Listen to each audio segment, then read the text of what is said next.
HR committee દ્વારા આયોજિત આજનો આ બીજો પ્રોગ્રામ હું સામેલ થયો છું ત્યારે સમય સાથે ચાલવાનું હોવાથી વધારે સમય નહીં લઈને આપણા દરેક ગેસ્ટ આપણી વચ્ચે હાજર છે અને આજનો વિશેષ એચઆર હ્યુમન રિસોર્સ બાબતમાં વ્યવસાય સાથે સંકળાયેલા સફળ ઉદ્યોગપતિઓ અને વ્યવસાયિક વ્યક્તિઓ આપણી વચ્ચે મહાનુભાવો હાજર છે ત્યારે સૌથી પહેલા SGCCI ના આપણા પ્રમુખ શ્રી હિમાંશુ બોડાવાલા સાહેબને વિનંતી કરીશ કે તેઓ વેલકમ એડ્રેસ કરશે.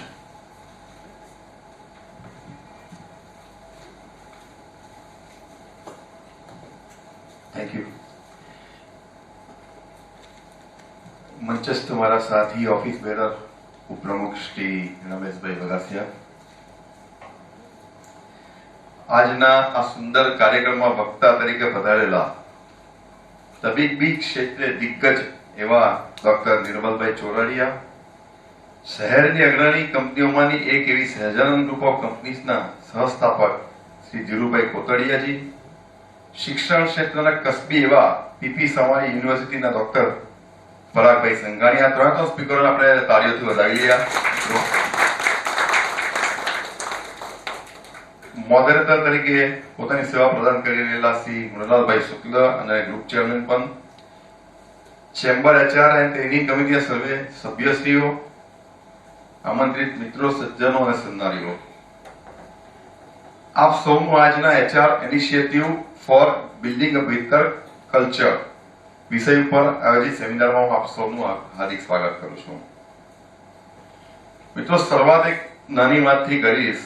હમણાં ડોક્ટર સાહેબ જોડે મેં શેર કરી કે 1994 28મી સપ્ટેમ્બર મારી દીકરીનો જન્મ, 24મી સપ્ટેમ્બર સુરતમાં પ્લેગ વોઝ ડિક્લેર્ડ અને એવા કન્ડિશનમાં મારી દીકરીનો જ્યારે જન્મ થયો ત્યારે ડોક્ટર સાહેબ અમારા પીડિયાટ્રિક હતા મારી દીકરીના, અને he said કે એમને આપણે ઇન્ક્યુબેટરમાં 4 દિવસ મૂકી દઈએ just for safer side. અને I am very much happy doctor સાહેબ to say કે મારી દીકરી આજે કેનેડામાં માસ્ટર્સ કરીને she is at a very good position in the company. So thank you very much for all those love and care you gave to my doctor સાહેબ. So મિત્રો, human resources આ શબ્દોથી આપણે સૌ મદ અંશે માહિતગાર છીએ.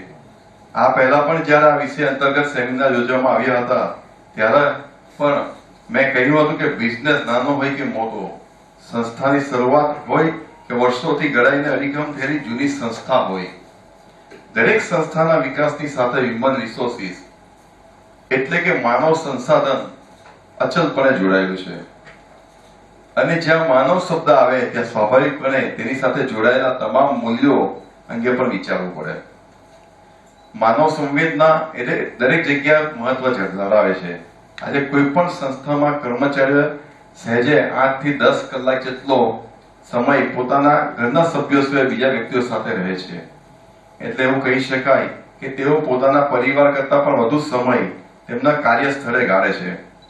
આવી સ્થિતિમાં તેઓ એકબીજાના તમામ પાસાઓથી અવગત થતા જાય અને તેને કારણે તેઓ પરસ્પર પારિવારિક મૂલ્યો ઘાત બનતા જાય છે અને તેમાંથી પરિણામે છે એક ઋણાનુબંધ કે જે આજનો આપણો આ વિષય છે.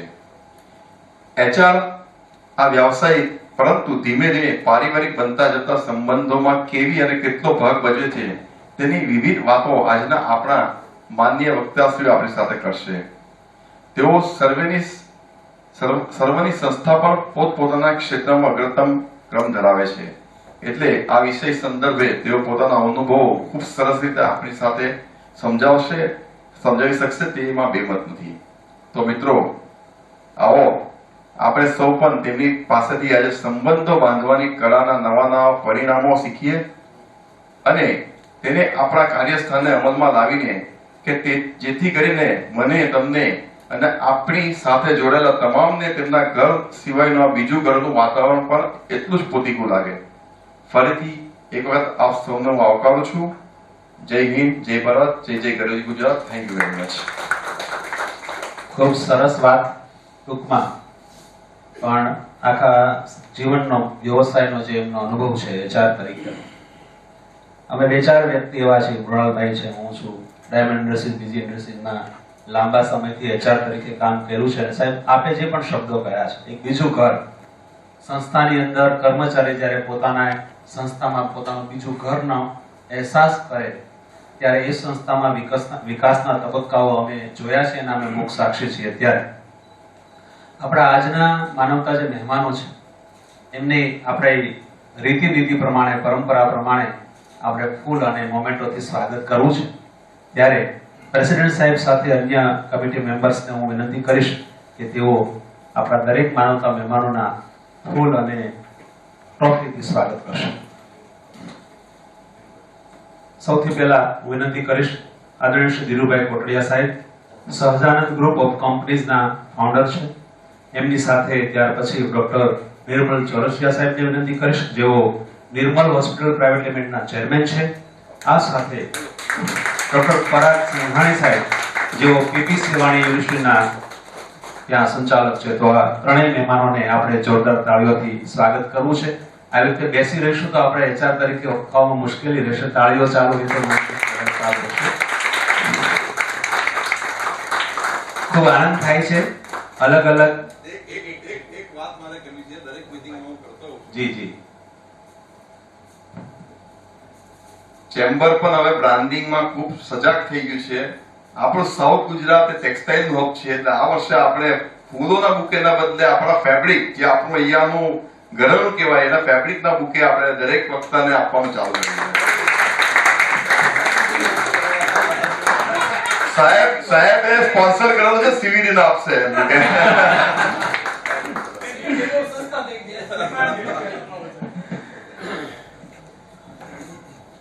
ચોરાડિયા સાહેબનું સ્વાગત થાય છે ત્યારે આપણે એમને તાળીઓથી વધાવીશું. સાહેબ, અમને ખૂબ આનંદ છે કે આજ આપ અહીંયા અમારી વચ્ચે એચઆરના માધ્યમને મહત્વ આપવા માટે અમારી વચ્ચે ઉપસ્થિત છો. અમે ફરી એકવાર આપનો આભાર વ્યક્ત કરીએ છીએ. સાથે સાથે સુરત શહેરની પ્રખ્યાત યુનિવર્સિટી પીપી સવાણી યુનિવર્સિટીના ડોક્ટર પરાગ સંઘાણી સાહેબ અહીંયા હાજર છે. એમનું પણ આપણે તહે દિલથી સન્માન અને સ્વાગત કરીએ છીએ. આ ટેક્સટાઇલની સાથે સંકળાયેલું, ડાયમંડ ઇન્ડસ્ટ્રીની સાથે સંકળાયેલું શહેર, અને પ્રમુખ સાહેબે કહ્યું તેમ ફૂલોની જગ્યાએ કાપડના ફૂલો બનાવીને જે એક નવી પરંપરા શરૂઆત કરી છે, મને લાગે છે ધીમે ધીમે આખા શહેરમાં ફેલાશે અને આપણા માટે ગૌરવની વાત હશે કે આપણે આ નગરીની અંદર એ જ વસ્તુનો ઉપયોગ કરીએ. પણ એવું પણ બને ભવિષ્યમાં આ ફ્લાવરની જગ્યાએ મહેમાનોનું સ્વાગત હીરાના આવા ફ્લાવરથી પણ બની શકે. એચઆરના હાથમાં છે કે એને શું કેવી રીતે સ્વાગત કરો. ખૂબ આનંદ થયો. કરશે જી બિલકુલ. એચઆર નું માધ્યમ ખૂબ મહત્વનું છે. વધારે વાત નહીં કરતા, પણ અમને ખ્યાલ છે મૃણાલભાઈ સાહેબ અને એક બે વ્યક્તિઓ અમે એચઆરમાં શરૂઆતના દોરમાં ડાયમંડ ઇન્ડસ્ટ્રીઝમાં હતા અને એના સારા પરિણામો આપણે અત્યારે જોઈ રહ્યા છીએ. આ સાથે ડોક્ટર નિર્મલ ચોરાડિયા સાહેબને વિશે એમને રૂબરૂ કરવા માટે હું શ્રી હેમંત પટેલને વિનંતી કરીશ કે તેમનો ઇન્ટ્રોડક્શન આપશે. Hello, good evening friends. It's my pleasure and honor to give introduction of such a modest and known personality of Surat, Dr. Nirmal Choraria. Dr. Nirmalji Choraria is the chairman and chief pediatrician of Nirmal Hospital Private Limited and is eminent personality of the Gujarat. He is the founder, president of the Perinatology Forum Surat, which was established in 1996. Dr. Choraria has been the president of IMA, IAP and Surat Medical Consultant Association of Surat. In addition to his academics and professional achievements and contribution, he is a motivational speaker and has delivered many lectures in Surat and South Gujarat and different aspects of the life. Thank you, Dr. Choraria. It's our pleasure. Hemant भाई, आपनो खूब खूब आभार. मुझे पता है कुछ लोग सिर्फ हिंदी में समझ सकते होंगे, लेकिन सूरत के अंदर रहते हैं तो गुजराती में भी समझ लेते होंगे. लेकिन ये अभी जो इंट्रोडक्शन करवाया वो सब जानते हैं, तो इससे आगे मैं बढ़ रहा हूँ. આનંદભાઈ મહેતાને વિનંતી કરીશ કે શ્રી ધીરજલાલ કોટડિયા વિશે દરેકને રૂબરૂ કરાવશે. Good evening all. Good evening all. It gives me great pleasure to invite our second speaker for today, Dhirajbhai Kotadia. Pioneers are not born in a day. They work their way up the ladder with each passing moment, undaunted by the circumstances. Dhirajbhai Kotadia is such one extraordinary pioneer who led the transformation in Indian diamond industry, whose journey of illustrious career presents rags to riches story. An Indian business magnate, a veteran business developer and an entrepreneur. Sir Dhirajbhai Kotadia is a founder of technological giant Sajan Technology Private Limited, established in the year 1993. The company is a accumulation of Dhirajbhai's dream and mission to make India's countries independent from the shackles of dependency on priced imported diamonds, processing machines and systems. Dhirajbhai Kotadia is a founder and chairman of Sajan Group of companies comprising from Sajan Technologies Private Limited, Sajan Medical Technologies Private Limited, Sajan Biotech Private Limited, Sajan Biotech Industries. He is responsible for developing strategies and providing leadership and directions to the Sajan Group of companies. He is having more than 600 personnel, is in umbrella, and his guidance of Mr. Kotadia is tremendous to the society. So let's hear more from him. Thank you so much. સંખ્યાની સીમિતતા છે પણ આપણી શીખવાની સીમિતતા કોઈ નથી એટલે ધીરજલાલ કોટડિયા સાહેબનો જ્યારે પરિચય થાય અને તાળીઓ ન પડે તો મને વ્યક્તિગત ના ગમે. આજે થોડો બે વાક્ય વધારે બોલું છું મૃણાલ સર.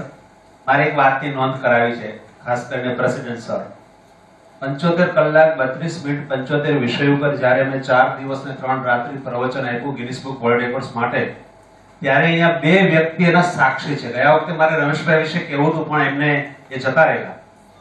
આદરણીય રમેશભાઈ આપણા જે ઉપપ્રમુખ છે, મારી બધા જ આયોજનની મીટિંગ એમના ખર્ચે એમની ઓફિસમાં એમના સમયમાં થઈ હતી.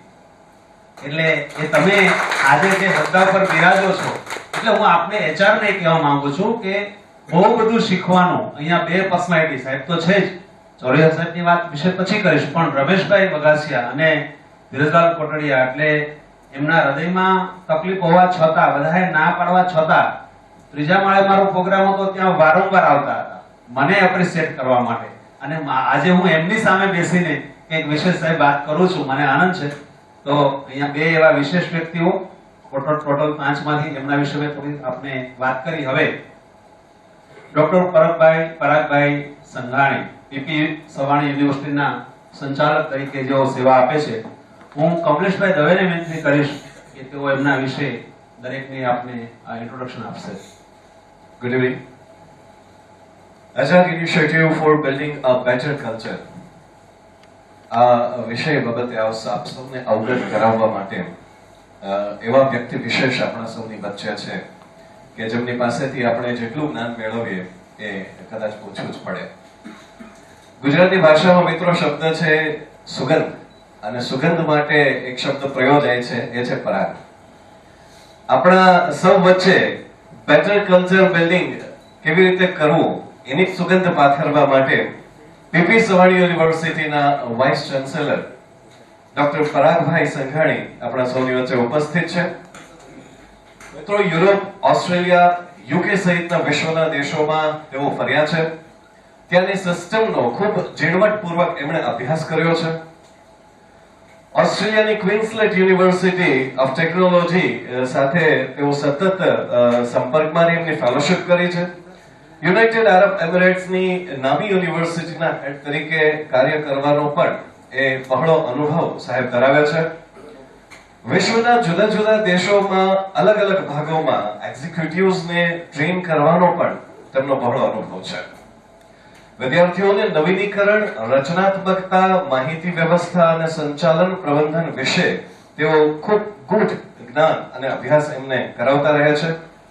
20 થી વધુ સંશોધન પત્રો એટલે કે આર્ટિકલ્સ તેઓના પ્રસિદ્ધ થઈ ચૂક્યા છે. નેક ઇન્ડિયા, ક્યુએસ સિંગાપોર જેવી સંસ્થાઓ સાથે ઉચ્ચ શિક્ષણની ગુણવત્તા વધારવા માટે પણ તેઓએ કામ કર્યું છે. આપણા સૌનું સૌભાગ્ય છે કે ડોક્ટર પરાગ સંઘાણી આપણી વચ્ચે ઉપસ્થિત છે. આજે બેટર કલ્ચર બિલ્ડિંગ અંગેની વાત થશે. પ્રસ્તુત વિષયના તજજ્ઞો સાથેની મોંઘેરી મુલાકાત થશે. વિષય ઘણો ગહન છે, પણ મિત્રો SGCCI ના સંગે સૌ વ્યક્તિ વિશેષશ્રીઓ સાથે પૂરા વિષય ઉપર પૂરો વિષય આત્મસાત થશે. ત્યારે આપણા મોડરેટર શ્રી મૃણાલભાઈ નો પરિચય આપવા અંગે હું વિનંતી કરીશ સાહેબને.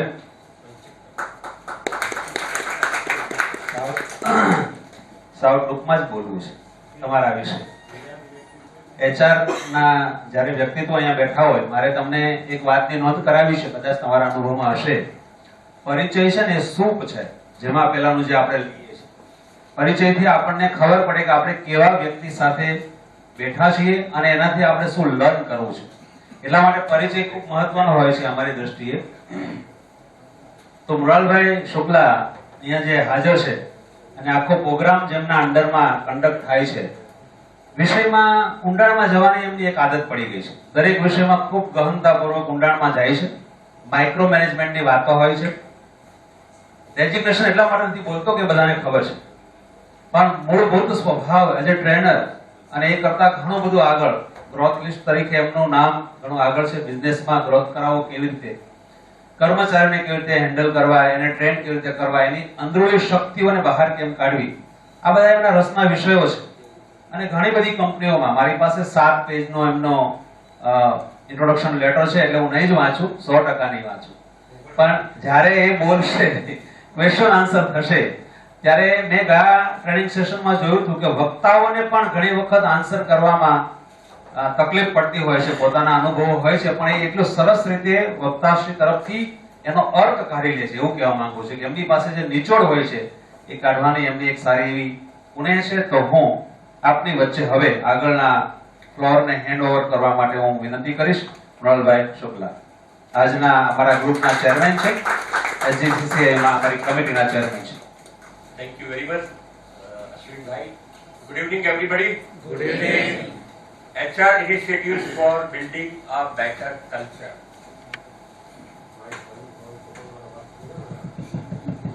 Hello. વિષય આજનો જે છે તે HR રિલેટેડ, અને અત્યારે જો આપણે સુરતમાં નોલેજ અને વિઝડમ ની વેલ્યુ સૌથી વધારે ક્યાં છે એમ ડોક્ટર સાહેબ જાણવાનો પ્રયત્ન કરીએ તો બિલકુલ અતિશયોક્તિ વગર એવું કહી શકાય કે એ અહીંયા.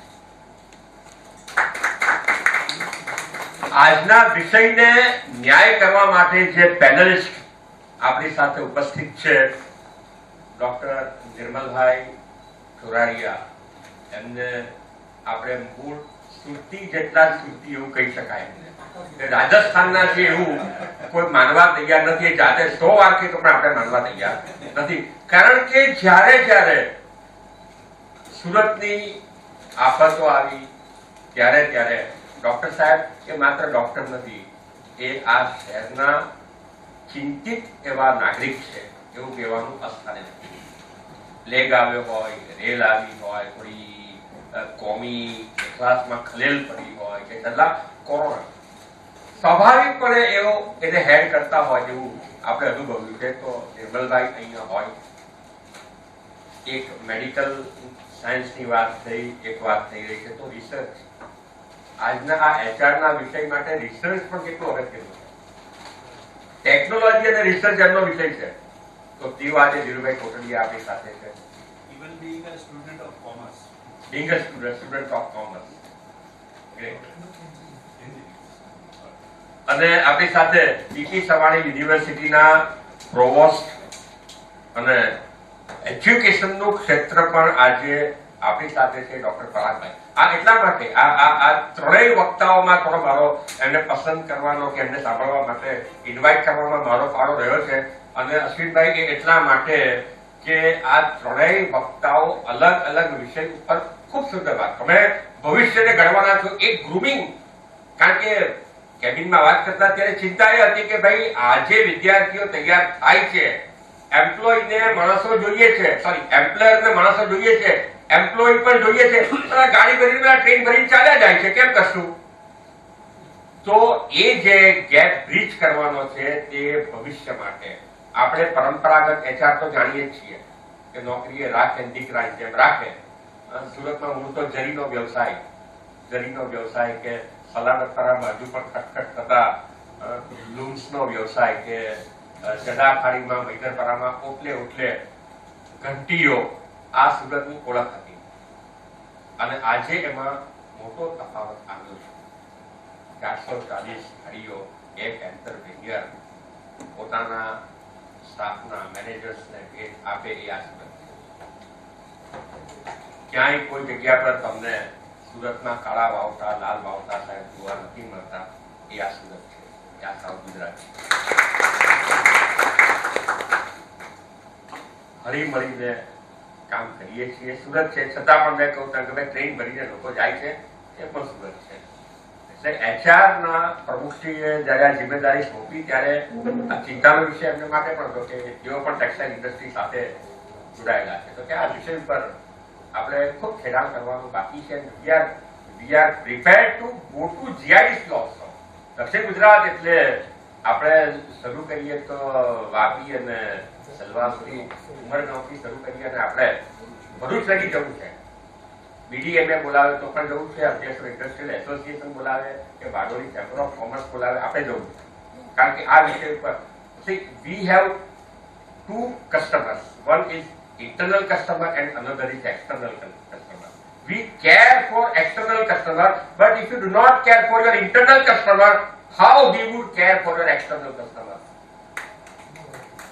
એટલે આ બધી વાતો આજે આપણને આ ત્રણેય જે વિઝનરી વ્યક્તિઓ આપણી સાથે છે એ લોકોને સંપૂર્ણપણે સુંદર રીતે ન્યાય આપી શકે એટલા સક્ષમ છે. એટલે ફરી એકવાર જોરદાર તાળીઓની વચ્ચે બીજું કે મારે અહીંયા મારા ભાવેશભાઈ ગઢિયાએ મારા કાનમાં ધીમેરીને તમે તમારી ટીમ બહુ જોરદાર.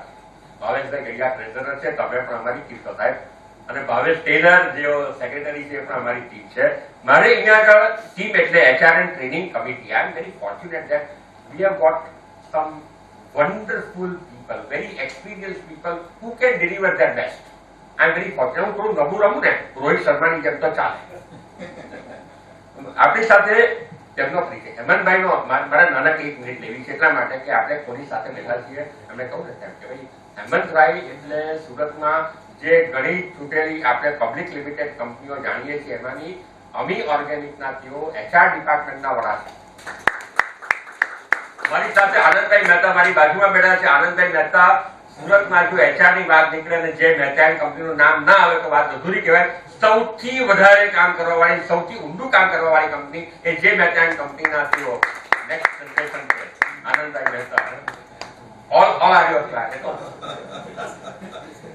અશ્વિનભાઈ સુદાણી જેઓ ખૂબ સુંદર વક્તા છે અને તેઓ પણ એચઆર ના ટ્રેનિંગમાં ખૂબ સુંદર કામ કરે છે અને વર્લ્ડ રેકોર્ડ પોતાના નામે પણ ધરાવે છે અને લોકોને પણ વર્લ્ડ રેકોર્ડ મેળવવા માટે મદદરૂપ થાય છે એવા અશ્વિનભાઈ સુદાણી આપણી સાથે કમલેશભાઈ દવે વંશ લગેન એ પણ એજ્યુકેશન સાથે જોડાયેલા છે. કમલેશભાઈ શ્રેયસ હાઈસ્કૂલ ધરાવે છે.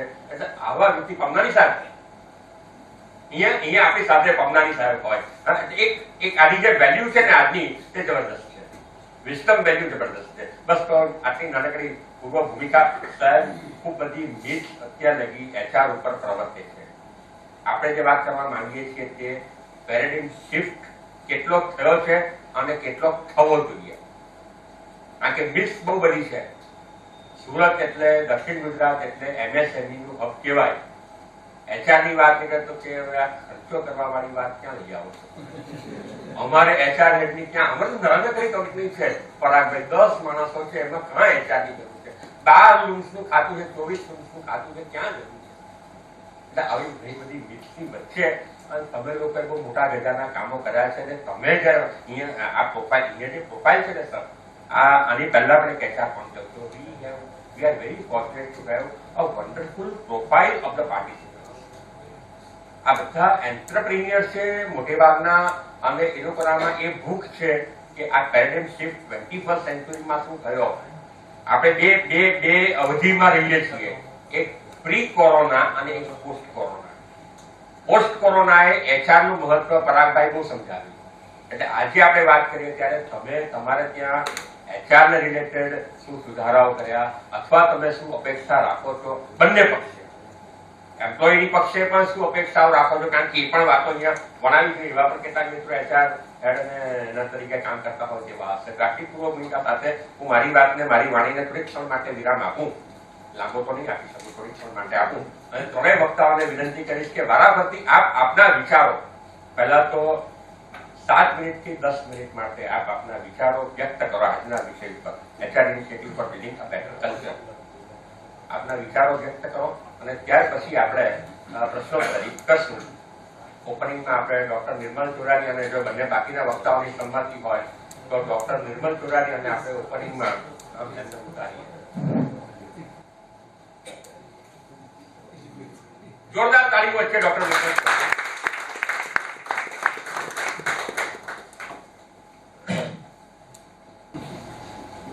माननीय श्री अध्यक्ष श्री हिमांशुभाई, वाइस प्रेसिडेंट श्री रमेशभाई वकासिया, આજના અમારા કલીગ વક્તા શ્રી દેશલાલભાઈ અને શ્રી પરાગભાઈ, આજના મોડરેટર મૃણાલભાઈ, ઓફિસ બેરર્સ અને આપ સૌ અહીંયા પધારેલા મહેમાનો. Actually because I am coming from A hospital industry, આજથી 3 વર્ષ પહેલાં મેં અમારી ટીમ સાથે જ્યારે વાત કરેલી મેં કહું કે આપણે 4 કસ્ટમર્સ છે. આપણે Actually, for a doctor, the customer is the patient. मेरे को का एक फर्स्ट कस्टमर है आपका patient, second customer is the employ, second third customer is the vendor જે આપણે માલ સપ્લાય કરે છે, અને fourth customer is the doctors who bring the patient to the hospital. And equal importance to be given to all. If we really want to satisfy the customer, your employees should be properly satisfied. આજથી વર્ષો પહેલા, लगभग 15 वर्ष पहला मैं चोपड़ी वांची, उस book का title था employ first customer second.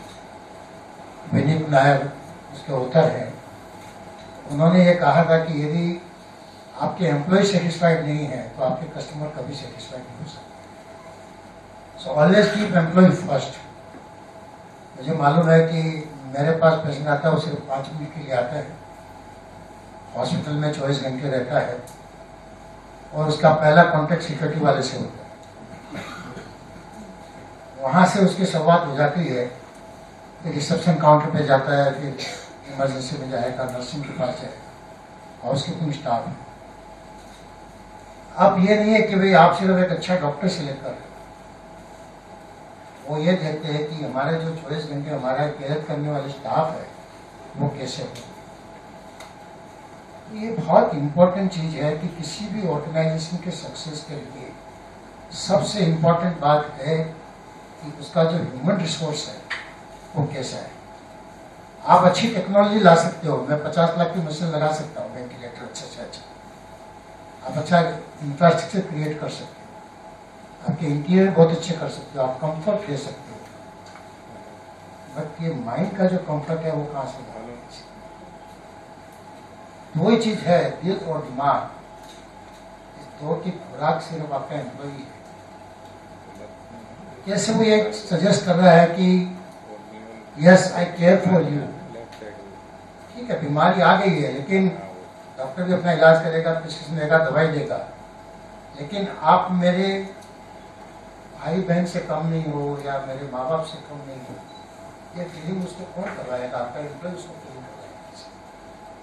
So whatever it is, whether it's a healthcare industry or business enterprise या education institute, आप कोई भी देखो तो आपको ये लगेगा कि ultimately it is the HR. मैं आपको मेरा एक अभी लेटेस्ट एक्सपीरियंस दे रहा हूँ. जो मैं after Diwali I went to Bangalore, it's a Jindal Nature Care Institute. आपका से शायद बहुत लोग गए होंगे या जानते होंगे इसके बारे में. मैं वहाँ लिख के आया फीडबैक में, excellent, excellent, excellent. I don't have any other word to describe this organization. The reason being, HR so strong, discipline, caring, और वहाँ पे तो सब हेल्थ केयर के लिए गए, all are admitted as a patient, दिखते तो चलते फिरते चलते सब दिख रहे हैं, एकदम तंदुरुस्ती लग रहे हैं। तो ज्यादा तंदुरुस्त है तो कोई कम करने गए, तो इंस्टीट्यूट पर तंदुरुस्ती कम करने की इंस्टीट्यूट है ना, अब आपका 20-15 किलो कम करेंगे वजन, ठीक है, तो जाते उसके लिए। So all are admitted like patients. So 5 बजे से मीटिंग स्टार्ट होता है, रात को 9 बजे तक कुछ ना कुछ चल रहा है। और मैंने देखा कि किसी के चेहरे पर कोई शिकन नहीं है, कोई तकलीफ नहीं है, मुस्कुराहट है। क्या था उनके अंदर? They were serving to serve us, to make a difference in our life. 400 से ज्यादा लोग वहां पे थे। तो चाहे सुबह 5 बजे सर्व हो गया, योगा क्लास स्टार्ट हो गई, कोई आपको जूस दे रहा है, कोई आपको फ्रूट्स खिला रहा है, कोई आपको वेजिटेबल दे रहा है, कोई आपका शेड्यूल देख रहा है। तो किसी भी, I have not come across in last 10 days single person जिसके चेहरे पे ऐसा लग रहा है कि कोई जबरदस्ती उससे कोई काम कर रहा है। And because I am running my own organisation where more than 450 people are working, so मैं जानना चाहता था कि what is it which makes a difference. Then I realise the leader of the organisation, Mr. Sitaram Jindal, who is 93-year-old, he is practicing this everything in his life. He is a big industrialist. Naturopath doctor हैं, books भी लिखी है, naturopathy centre चला रहे हैं, और he the owner of a big industry. और the leader का जो है इम्पोर्टेंस की, मैंने सबको पूछा कि आपका ये मोटिवेशन इंस्पिरेशन कहाँ से आ रहा है? बोले हमारे सर से। कहाँ से आ रहा है? हमारे सर से। And what made a difference कि उस ऑर्गेनाइजेशन में सब एम्प्लॉय को ये मालूम है कि यहाँ सब इक्वल है। किसी के लिए ऐसा जिंदल का फोन नहीं आएगा कि VIP है या मेरा खास है, इसको तुम ज्यादा अच्छी सर्विस देना। No difference. चाहे वहाँ चीफ मिनिस्टर आके भी ट्रीटमेंट ले रहे, या कोई IAS IPS भी आके ट्रीटमेंट ले रहा है, चाहे कितना ही बड़ा इंडस्ट्री का है, डिसिप्लिन यानी एवरी वन इज इक्वल। तो ऐसा जिंदल खुद भी 10 दिन के लिए हर साल वहाँ पे एज ए पेशेंट एडमिट होते हैं और अपना शेड्यूल डिसाइड नहीं करते कि मुझे मेरा कौन सा एम्प्लॉय मेरा मसाज करेगा या मेरे को थेरापी देगा। So confidence with people. And then I realize कि आप किसी भी एंटरप्राइज को देख लो कि जिसका आज कहीं किसी रूप में नाम है, तो this is only because of their employees. मेरे आने वाला कोई ये नहीं पूछेगा सर आपके वेंटिलेटर की ब्रांड कौन सी है, कौन से नाम का वेंटिलेटर है, आपके पास कौन सी टेक्नोलॉजी है या नहीं है। लेकिन वो ये जरूर पूछेगा कि या जानने की कोशिश करेगा कि वहाँ का स्टाफ कैसा है, सॉफ्ट स्किल कैसी है, अच्छे ढंग से बात कर रहे कि नहीं। मुझे याद है मैंने स्टार्टेड इन 1982। मेरे एक स्टाफ था, मैं 3 लोगों से हॉस्पिटल स्टार्ट की। एक 24 आवर्स का लड़का था, वो सब कुछ करता था। उस जमाने में आप थोड़ा सा उसको सिखा दो, डॉक्टर भी बन जाता है, इंजेक्शन भी लगाता है, गैस भी निकालता है, सब कुछ कर लेता है। वो जब गांव चला जाता तो वापिस खुद नहीं आता था, उसको बुलाने के लिए मुझे कार भेजनी पड़ती, क्योंकि जब तक वो नहीं आता था मेरे एडमिशन कम हो जाता। तो मोहन नहीं है तो हम एडमिट नहीं होंगे। तो बच्चे को प्रिक लगनी है ना, एक ही प्रिक में वो वेन आनी चाहिए। कौन लगा सकता है? मोहन लगा सकता है, और तो कोई लगा नहीं सकता है। तो उसके लिए वो एडमिट भी नहीं होते। वो बहुत सी चीजें ऐसी सकल चीजें हैं, शायद हम कभी कभी इसमें काम नहीं कर पा रहे हैं, लेकिन मुझे लगता है कि बहुत इंपॉर्टेंट चीज है। मालूम नहीं, आज बाहर भी हम अभी ये चर्चा कर रहे थे, what is the difference in our country and outside. मुझे याद है अरविंदम चौधरी का एक वास्तव में आज से काफी साल पहले मृणाल भाई एक प्रोग्राम રાખેલો ને, અને અરવિંદ ચૌધરીએ જે વાત કરી તે મને આજે બી છે મારા મગજમાં। એમણે એવું કહ્યું કે તમે વર્લ્ડની 100 બ્રાન્ડ્સ બતાવો કે જેમાં એક ઇન્ડિયાની બ્રાન્ડ થાય, ટોપ 100 બ્રાન્ડ। એક બ્રાન્ડ ઇન્ડિયાની નથી। અને સેકન્ડ થિંગ, જે બ્રાન્ડ આપણને લાગે કે હવે ડેવલપ થવાની કોશિશ કરે છે, વોટ હેપન્સ કે આપણા પેલા બ્રાન્ડના ઓનર સાથે વેચીને નીકળી જાય છે। વોટ હેપન્સ પછી તમે કોઈ બી અત્યારે નામ લેવા નથી માંગતો, આપણે બધાને દાખલા ખબર છે। Why we don't stick two that person? કારણ કે એ બ્રાન્ડની ઓનરશિપ આપણા એમ્પ્લોય લઈ શકતા નથી, કે આપણને એ બ્રાન્ડને ચલાવવામાં ઇન્ટરેસ્ટ નથી। આપણી વસ્તુ કઈ બીજી જ છે, આપણો જે વિઝન સોચ છે તે કઈ બીજી જ વસ્તુ છે।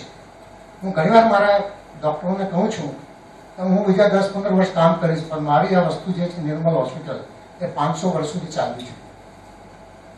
આજે 400 માણસ કામ કરે છે, કાલે આમાં 4 લાખ માણસો કામ કરવા જોઈએ। I am not running this organization for my family or for myself, I am creating job opportunity for my people. તો જેના માટે આપણે આ જરૂરિયાત છે. મારે 5 વ્યક્તિ કામ કરે કે 5000 કરે કે 50000 કરે, પણ we have to create the opportunity for people to grow. આપણે બતાવવું પડશે. અત્યારે વાત ચાલતી હતી ગાડીસો પીડિયાટ્રિશિયન ડોક્ટર માટે કામ કરીને ગયા છે, they are working in country and abroad also. આ કેવી રીતે શક્ય બને? સિમોન સિનેક, હું થોડા ઘણા નામો લેતો રહીશ, is a very good speaker. Simon Sinek છે. ઘણીવાર આપણને લાગે કે આપણા બી ઇન્ડિયામાં ઘણા બધા સ્પીકર્સ છે, હું એની વાત નથી કરતો, પણ I am really feeling fascinated by him. આપણે સરળ સાદી ભાષામાં વાતો કરે છે. યુટ્યુબ પર એના એટલા બધા વિડીયો છે. એની એક બુક જે ફેમસ છે, જેને કારણે ફેમસ થઈ ગયા, ધ વાય, જે એમાં એવું કહે છે કે વાય, વોટ એન્ડ હાઉ, એ are the key things. Simple કે ક્યારે કરવું, કેવી રીતે કરવું, કે કેમ કરવું, કે પહેલા વિચારો કે કેમ કરવું. Ask why before you start anything. See, first get the answer of why, then everything come up. How and what. અને એક બહુ સરસ વાત કરી હમણાં જ મેં કે ટેક ટોક સાંભળ્યું, ને બહુ સરસ વાત કરી કે what makes a difference in the organization, enterprise differentiate કઈ રીતે થાય છે.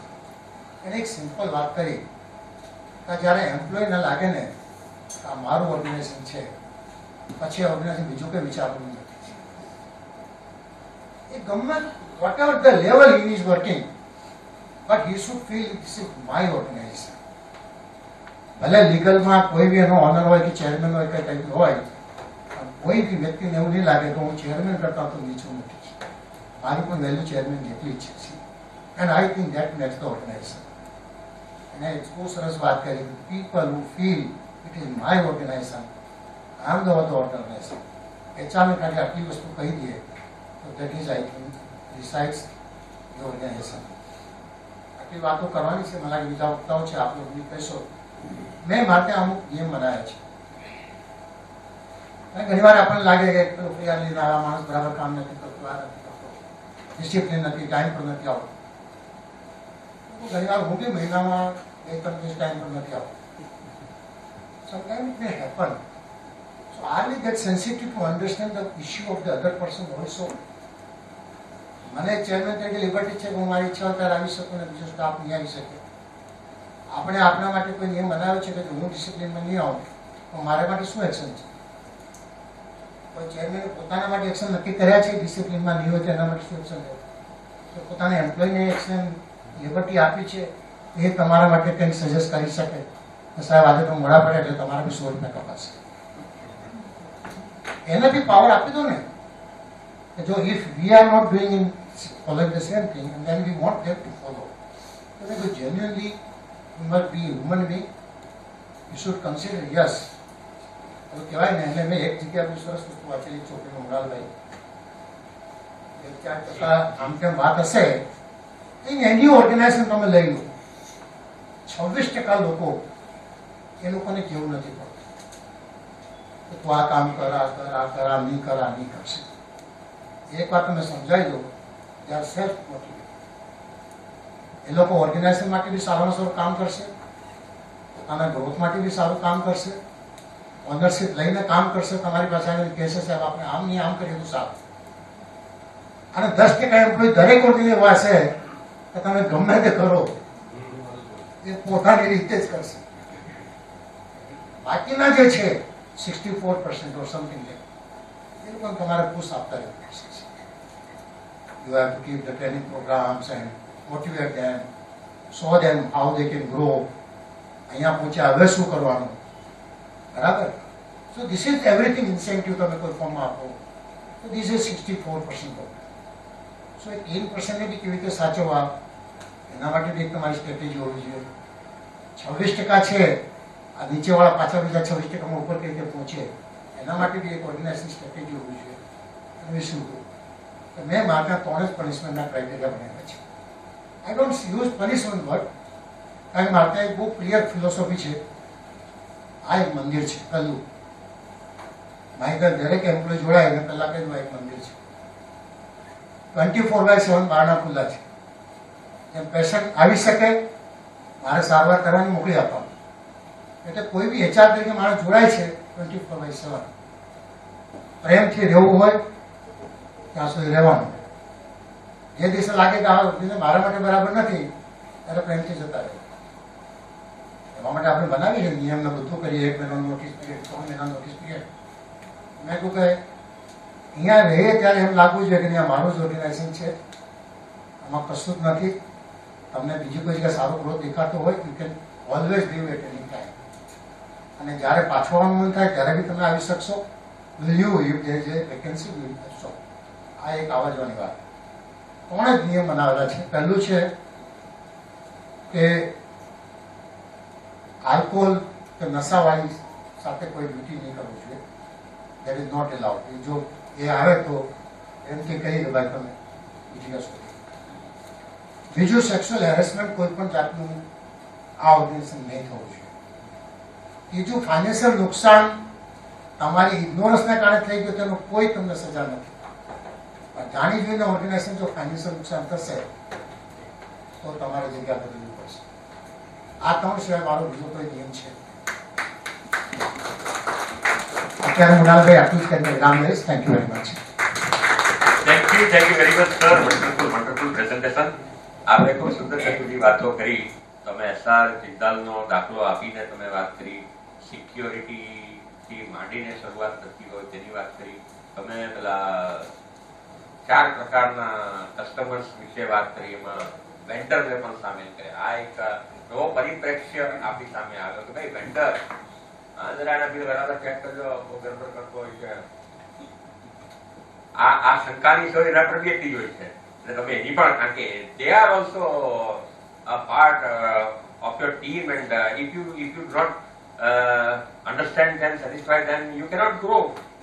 શંકાશીલ. તમે બીજી વાત એપ્રિશિએટિવ કલ્ચર બનાવવાની તમે વાત કરી છે, બહુ અગત્યનું છે. આપણે બીજા દેશોમાં જઈએ ત્યાં આપણે જોઈએ છીએ કે પેલો આપણને બર્ગર આપવા વાળો માણસ બર્ગર આપે છે ત્યારે પણ લોકો એમ કે ક્યાં એપ્રિશિએટ. હમણાં છે ને સર એક ચેનલ ઉપર હું સમાચાર જોતો હતો, એમાં બહુ સરસ વાત કરી કે ભાઈ દુનિયામાં સૌથી વધારે બોલાતા શબ્દો, લોકોની આગળ મુકાતા શબ્દો, કોમ્યુનિકેટ થતા શબ્દો કયા? તો કે ઇંગ્લેન્ડમાં, બ્રિટનમાં સૌથી વધારે બોલાતો શબ્દ છે તે આઈ એમ સોરી. તરત એવું કોઈ પણ કહી દે. દીકરાને, નાના દીકરાને બાપે કહેવાનું હોય તો પણ આવું કહી દે. અને નોર્મલી દિવસમાં 8 વખત આ શબ્દ સોરી બોલાતો હોય. પછી એને કહ્યું કે અમેરિકામાં સૌથી વધારે બોલાતો શબ્દ કયો? તો કે ત્યાં સૌથી વધારે બોલાતો શબ્દ એ આઈ એપ્રિશિએટ. અને એ પણ લગભગ દિવસમાં 8 વાર બોલાય. એટલે સાહેબ એનો મતલબ એ થયો કે જો તમે આઈ એપ્રિશિએટ બોલવાનું ચૂકી જાઓ છો તો તમારે આઈ એમ સોરી કહેવું પડે. તમે જે એપ્રિશિએટિવ કલ્ચરની વાત કરી એ પણ બહુ સુંદર વાત થઈ. એના પર આપણે કલ્ચર પર વાત કરવાના છીએ. ચિંતાનું વર્તુળ નાનું તો ક્ષમતાનું વર્તુળ મોટું, એવું મેનેજમેન્ટ કે છે. તે પણ આપણે વાત કરી કે તમારા માણસો સ્ટ્રેસમાં રહે છે ત્યારે ભૂલો થવાની શક્યતા ખૂબ બધી છે. 2007ના વર્લ્ડ કપમાં Bharat versus Pakistan 143 run Pakistan, 143 run Bharat. આપણા જમાઈરાજ શોએબ મલિક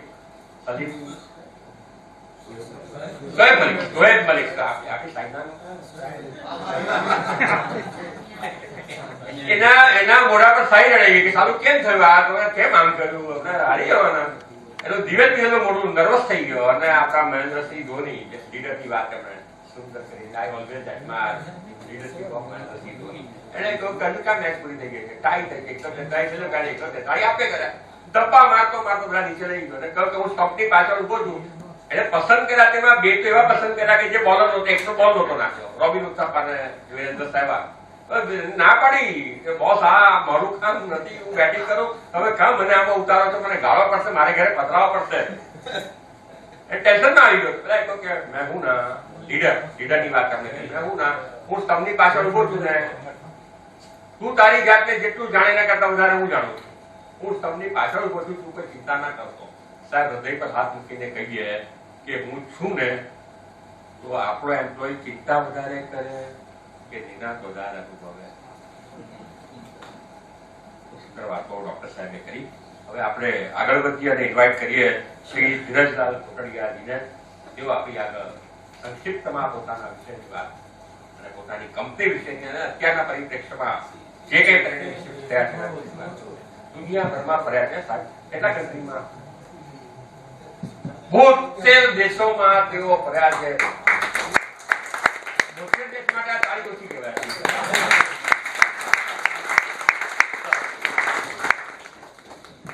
થેન્ક યુ હિમાંશુભાઈ, નિર્મલભાઈ, પરાગભાઈ અને બધા જ મિત્રો, થેન્ક યુ. આમ તો હું ગામડિયો માણસ છું, એટલે અહીંયા આ બધા આપ વિદ્વાનોની સામે વાતો કરવી થોડી અઘરી પડશે અને મારે જે કાંઈ હું પ્રેક્ટિસ કરું છું મોટા ભાગનું નિર્મલભાઈએ કહી દીધું છે, એટલે વિશેષ કહેવાનું પણ કંઈ રહેતું નથી, છતાં થોડી વાત કરું. મારી કંપનીમાં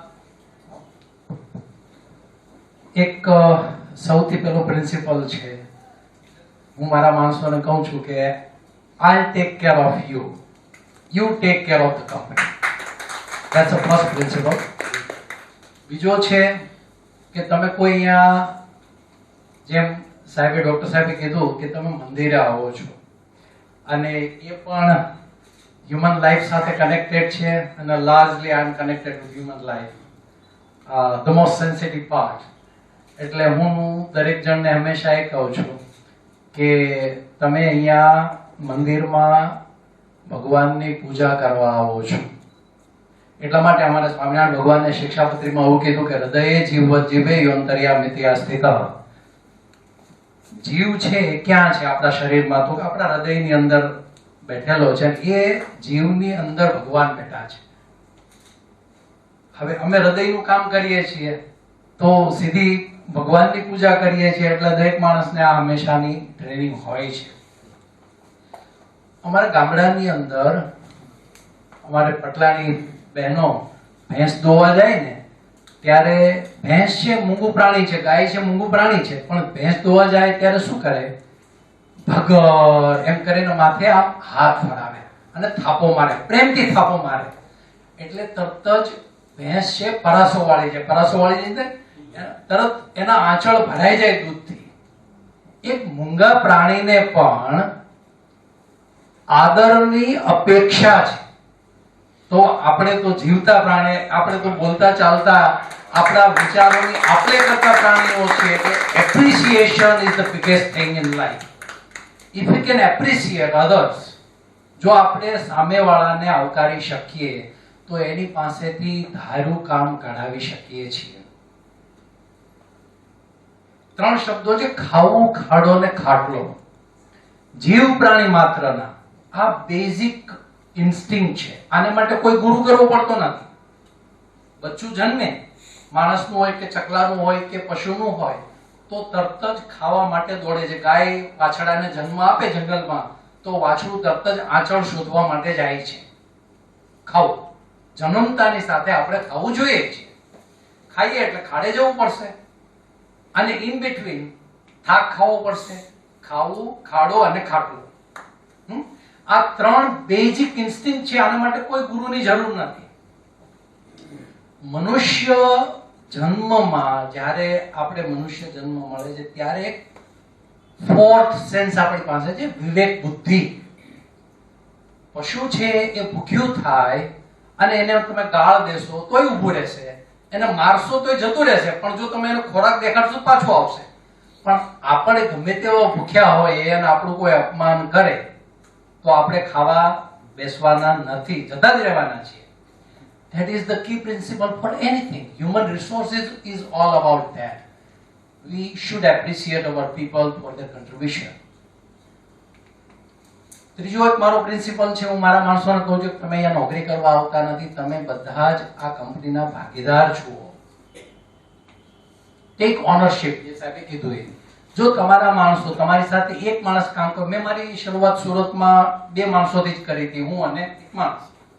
આજે 3000 માણસો મારે ત્યાં કામ કરે છે, પણ 3000 માણસો they take ownership of the company. અનેક ઉતાર ચઢાવ વચ્ચે આવેલા છે, છતાં એ ઉતાર ચઢાવમાંથી પાર કરવા વાળા મારા માણસો જ છે પાછા. એકલા હાથે તો કઈ બધું થઈ શકતું હોતું નથી. એટલે human resource development, building better culture is all about building. કે સફળ માણસો કઈ અલગ કામ કરતા નથી, જે કરે છે અલગ રીતે કરે છે અને એ જ એની સફળતાનું રાજ હોય છે. એટલે જો આપણે આપણી ઓર્ગેનાઇઝેશનની અંદર 2 માણસ હોય કે 20 માણસ હોય કે 200 કે 2000, અત્યારે અહીંયા તો માનો કે કિરણ એક્સપોર્ટ છે જેને ત્યાં 60,000 થી વધારે માણસો, is the biggest employer probably in south Gujarat. રિલાયન્સમાં એટલા માણસો 60,000 માણસો કામ નથી કરતા. ઇઝ ધ બિગેસ્ટ એમ્પ્લોયર અને they are happy employees there. તો HR નું મહત્વ સ્પેશિયલી અત્યારે જ્યારે most of the industry knowledge base આવી ગઈ છે. આજે મસલનું કામ નથી, મસલ પછી યંત્ર યુગ આવ્યો. આજે સંપૂર્ણપણે ઇન્ફોર્મેશન યુગ છે અને આ ઇન્ફોર્મેશન યુગની અંદર જો આપણે માણસોની બૌદ્ધિકતાની પૂરી કદર નહીં કરતા શીખીએ તો આપણા માટે સફળતા એ શક્ય નથી જ. અને ખાસ કરીને જેટલા આપણે ઓપન રહેશું, જેટલું આપણે નવીનતાને, human nature is basically to resist the change. They will try to ignore you. Once they cannot ignore you, they will try to, resist it. And if they નહીં ચાલે તો they will join. એટલે આ જે basic fundamentals છે એનું ધ્યાન રાખીને ખાસ કરીને જે ઇન્ડસ્ટ્રી ઓનર છે, એન્ટરપ્રેનર છે અથવા તો HR મેનેજરો છે, જેટલા ઓપન હશું, જેટલી નવી વાતને આપણે સ્વીકારી શકીશું એટલું જ આપણા માટે સારું રહેશે, સોસાયટી માટે સારું રહેશે અને દેશ માટે. આજે 140 કરોડનો દેશ, હમણાં અમારે સંજીવભાઈ વાત કરતા હતા કે ભાઈ કોઈ પણ જગ્યાએ જઈએ તો જ્યાં જોઈએ ત્યાં વિદેશી વસ્તુઓનો જ મારો હોય છે.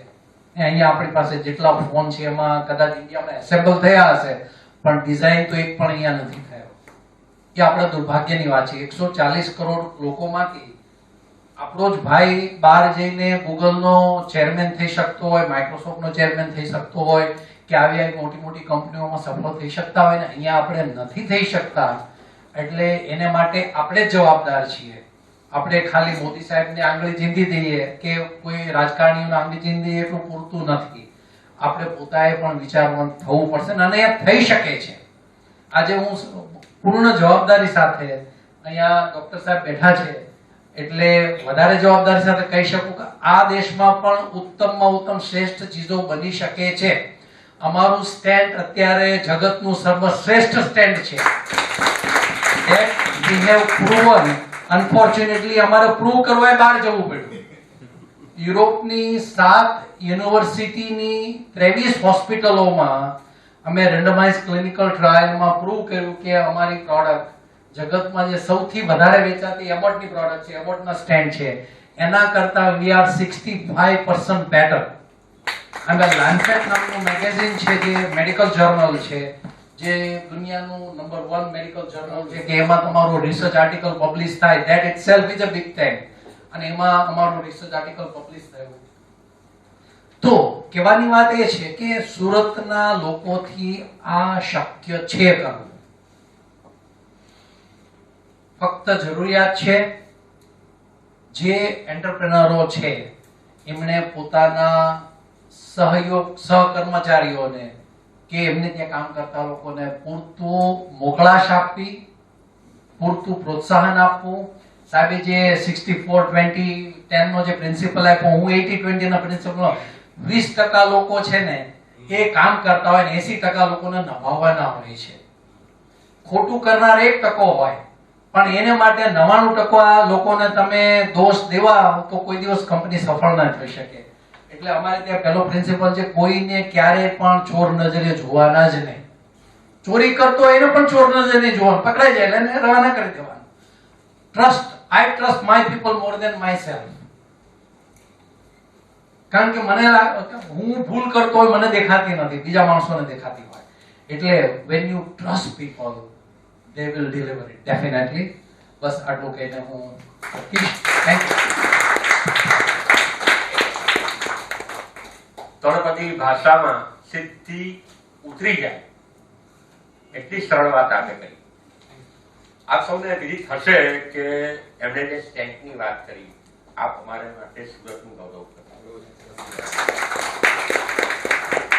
અઘરામાં અઘરી હાર્ટ સર્જરી અને તેમાં સ્ટેન્ટ જે મુકાય છે તેમાં એમના તરફથી રિસર્ચ થયું છે અને એમના દ્વારા એ સ્ટેન્ટ બને છે. એટલે પ્રાઉડ ટુ બી.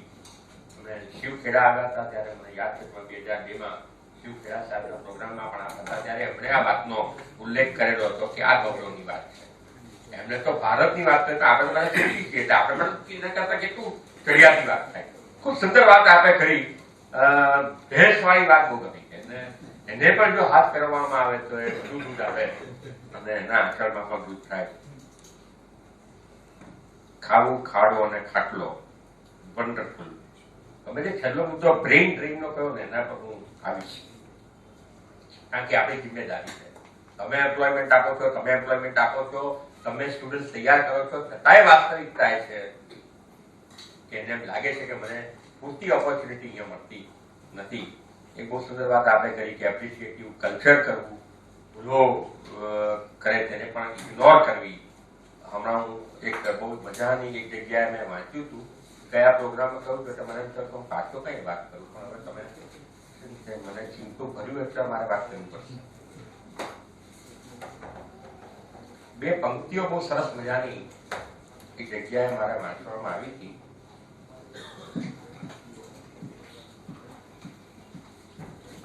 વચ્ચે આવી ગયું હતું. આપણે પણ એ વાત કરી કે તમે તમારા માણસોને પહેલા આદર આપો. કોઈકે બહુ સરસ કહ્યું છે કે તમે જેને પ્રેમ કરો છો તેને સૌ પ્રેમ કરે એવું તમે ઈચ્છો છો તો એ જેને પ્રેમ કરે છે એને તમે પ્રેમ કરો. સાહેબ એટલે આપને ખબર છે કે ડાયમંડ ઇન્ડસ્ટ્રીમાં સૌજીભાઈ ધોળકિયા વડીલોને માટેનો સેમિનાર કરે કે તમારા વડીલોને અહીંયા લઈ આવો અને વડીલોની આગળ એના બાળકોના વખાણ કરે. એટલે પેલા વડીલોને એમ થાય કે મારો કારણ કે તો આપણા બાપા પણ ટપો માગે તારા બધું કઈ લેવાનું તારા બધું ખ્યાલ જ નથી. એટલે પહેલા તો પેલા વડીલોની આગળ છોકરાને વખાણ કરે અને ત્યારે એમ થાય કે ના હવે પેલું મળી ગયું મને. આ સાહેબ તમે જે વાત કરી કે ભૂલો સાહેબ સારું કરે છે તો આરએનઆર બધા કરતા હશે પણ ભૂલો કરે પરાગભાઈ અને એને દરગુજર કરવી એવું નથી. એની ઉપરની વાત કરી છે. आपकी हर गलतियां मैं बर्दाश्त करता हूं, आपकी हर गलतियां मैं बर्दाश्त करता हूं सिर्फ आपकी एक बेहतरीन उपलब्धि के लिए. તમારે બેસ્ટ જોઈતો હોય તો સાહેબ એને રિસ્ક લેવા દો ને. સંતોષ નાયક કુદી કુદીને આપણને પેલા પાણીનો ડાબડામાં હાથ મળીને કુદી કુદીને કહે કે હું પેલા ફિલ્મમાં પણ કહું કે ઇશ્ક હે તો રિસ્ક હે તો ઇશ્ક હે ને બધી વાતો કહેવાય પણ અહીંયા પેલા કે ભાઈ તું ભૂલ કર, હું તારી ભૂલો 99 ભૂલોને સ્વીકારવા તૈયાર છું કારણ કે મારે એક ઉપલબ્ધિ જોઈએ છે. આટલી સુંદર વાતો આપે કરી. ફરી જોરદાર તાળી.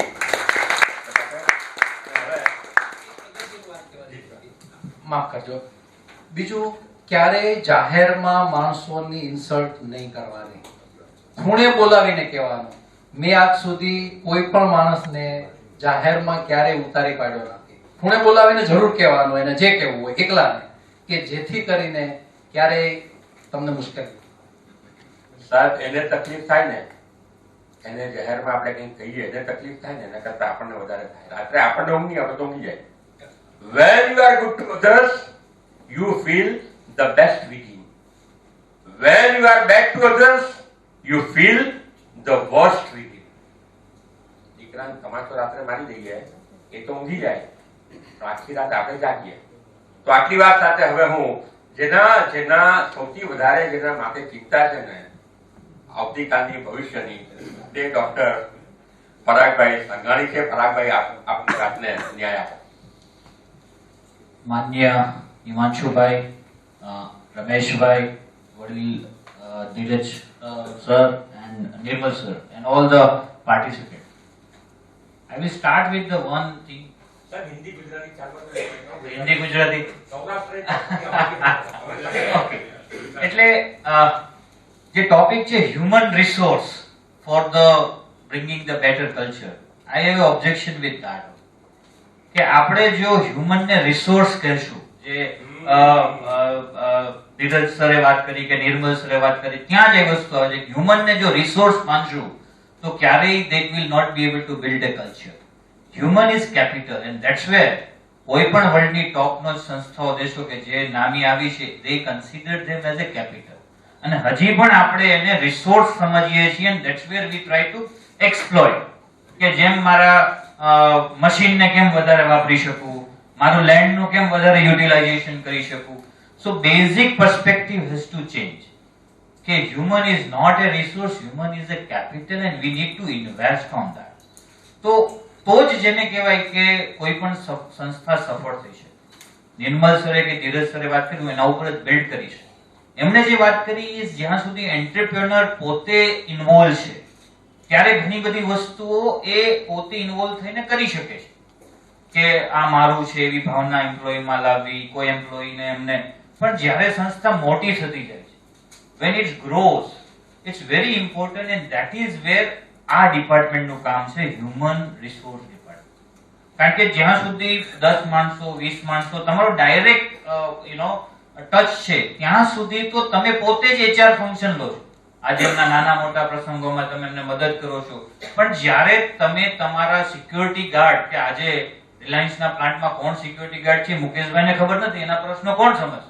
and that is where we call it as HR initiative for building a better culture. કારણ કે સાહેબે જિંદાલની વાત કરી તો એ પોતાનું ઇન્વોલ્વમેન્ટ રાખી શકે છે, કારણ કે એક રિસોર્સ. આજે એમના 500 રિસોર્સ થશે ત્યારે એ કલ્ચરને કઈ રીતે મેનેજ કરવું, અને એના માટે human resource is a very important aspect. And we have to also understand કે સમય સાથે બધું બદલાય છે, અને એ કલ્ચર જે છે એની જરૂરિયાત પણ સમય મુજબ બદલાય છે. એલ્વિન ટોફલરનું એક સરસ બુક છે થર્ડ વેવ, જેમ સાહેબે વાત કરી કે પહેલા મસલ પાવર, એગ્રીકલ્ચર રિવોલ્યુશન, પછી યાંત્રિક વસ્તુ આવી એટલે ઇન્ડસ્ટ્રીયલ રિવોલ્યુશન. તો એ ટાઈમની જે મેનેજમેન્ટની ફિલોસોફી હતી, કારણ કે બધા લોકો એગ્રીકલ્ચરમાંથી ઇન્ડસ્ટ્રીમાં આવતા હતા, તો એમને મેનેજ કરવા માટેની જે પદ્ધતિઓ હતી ઇટ વોઝ ડિફરન્ટ, અને એ જરૂરી હતું કે ત્યારે ડિસિપ્લિનમાં રાખવા, પનિશમેન્ટ આપવી. આપણે 19th સેન્ચુરી કે જ્યારે ફોર્ડે ડેટ્રોઇટમાં પોતાનો મોટો પ્લાન્ટ નાખ્યો તો પહેલી વાર માસ પ્રોડક્શન થયું. પણ now we are in a information age. So in that context HR perspective is different, કે કઈ રીતે પહેલા એવું હતું કે જે માણસ આવતો એના કરતા તમારું નોલેજ વધારે હતું.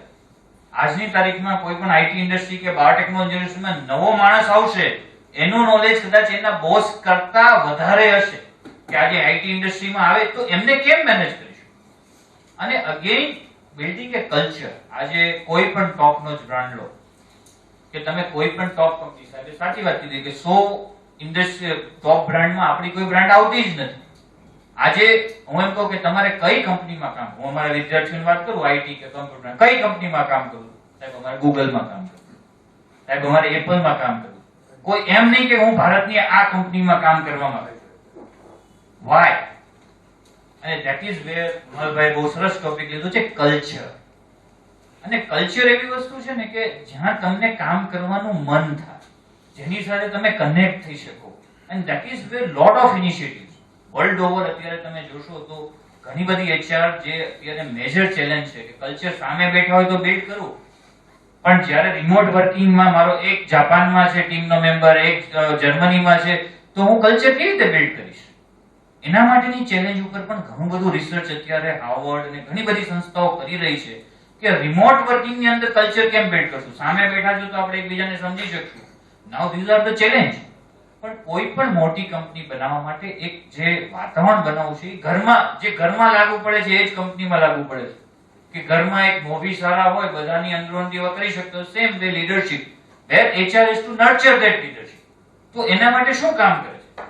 તમે G3M અત્યારે હાઈએસ્ટ પેટન્ટ તમે જોશો તો જે કંપનીઓ ફાઇલ કરતી હશે, see there are two things, કે આપણે ઘણીવાર જે ગૂગલ કરી શકે એ જ આપણે એવું કરવું એવું જ નથી, એને કસ્ટમાઇઝ કરવું પડશે. કારણ કે ગૂગલ જ્યારે ક્રિએટિવ ઇન્ડસ્ટ્રીઝમાં છે એના માટે એક અલગ વસ્તુ છે, પણ જ્યારે હું રેગ્યુલર મારે 9 થી 12 સર્વિસ આપવાની છે, મારી BRTS બસ ટાઈમસર ચાલવી જ જોઈએ, તો ત્યાં તમને મરજી પડે ત્યારે આવો એવું HR ઇનિશિયેટિવ કરીને બિલ્ડ નહીં કરી શકું. એટલે કયા પ્રકારનું કલ્ચર પહેલા તો HR has to decide કે મારે જરૂર છે.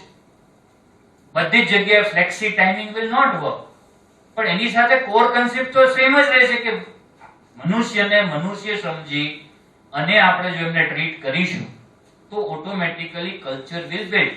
સાહેબે જેમ વાત કરી એપ્રિશિએટિંગ ની વાત કરે છે, કે સાહેબે જેમ વાત કરી કે કોઈને આપણે મારું લાગે, પણ એ લગાડશું કે that is where HR has a role. કારણ કે જ્યારે 50,000 માણસો 5 લાખ માણસો તમારી નીચે કામ કરતા હતા. આજે સ્ટારબક્સમાં તમે જાઓ તો એ કેવી રીતે આટલી મોટી કંપની, આજે મેકડોનાલ્ડ્સમાં તમે જાઓ, how many Indian companies has done that?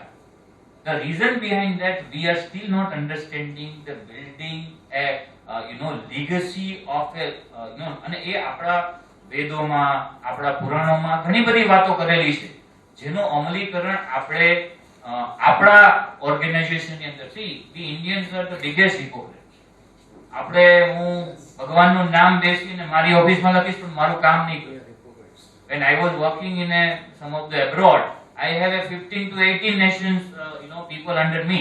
એટલે પ્રોફેસર, ઇન્ડિયન પ્રોફેસર બધું જ કરશે, સાહેબ કહેશે, રોજ તમને મળવા આવશે, સર જે કામ હોય, પણ એ પોતાનું કામ જે છે એ 9 થી 5 માં નહીં કરે. 5, 4:30 વાગે યાદ આવશે કે હવે મારા કામ કરવાનું.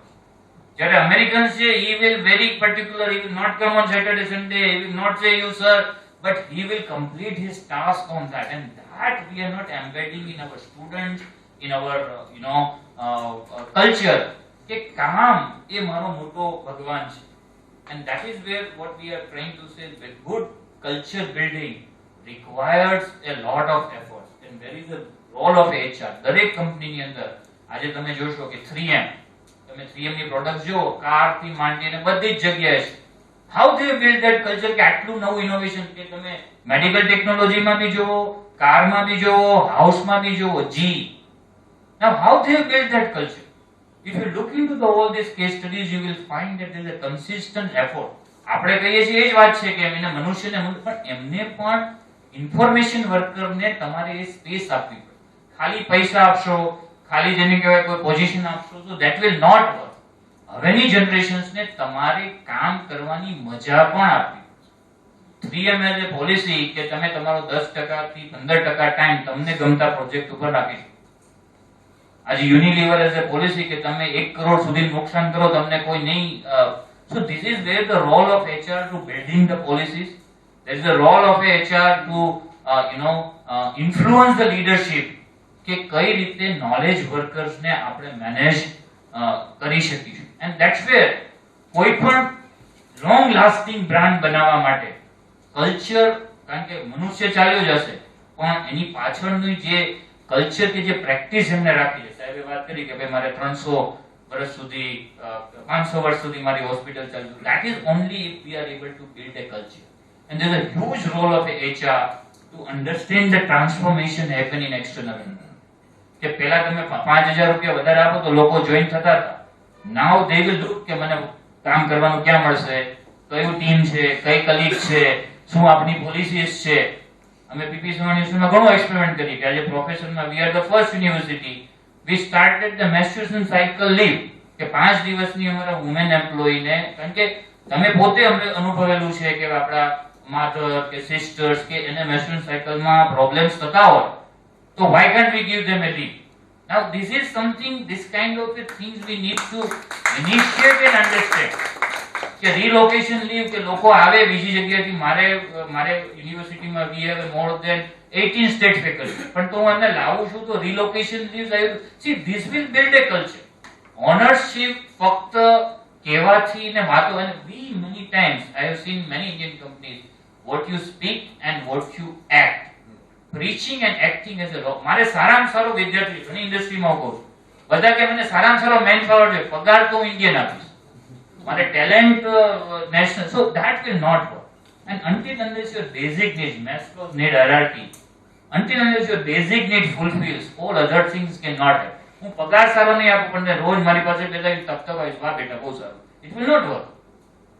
See what, if you see these big brands, they pay well, then they respect you.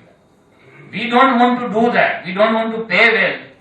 પછી બધું જ આપીએ, એપ્રિસિએશન લેટર આપો, ફંક્શન કરો, ગોવામાં લઈ જઈને, that will not work. See, everyone, people is now not smart. આજે તમારો ડિપ્લોમા, તમારો નાનામાં નાનો વર્કર પણ એજ્યુકેટેડ.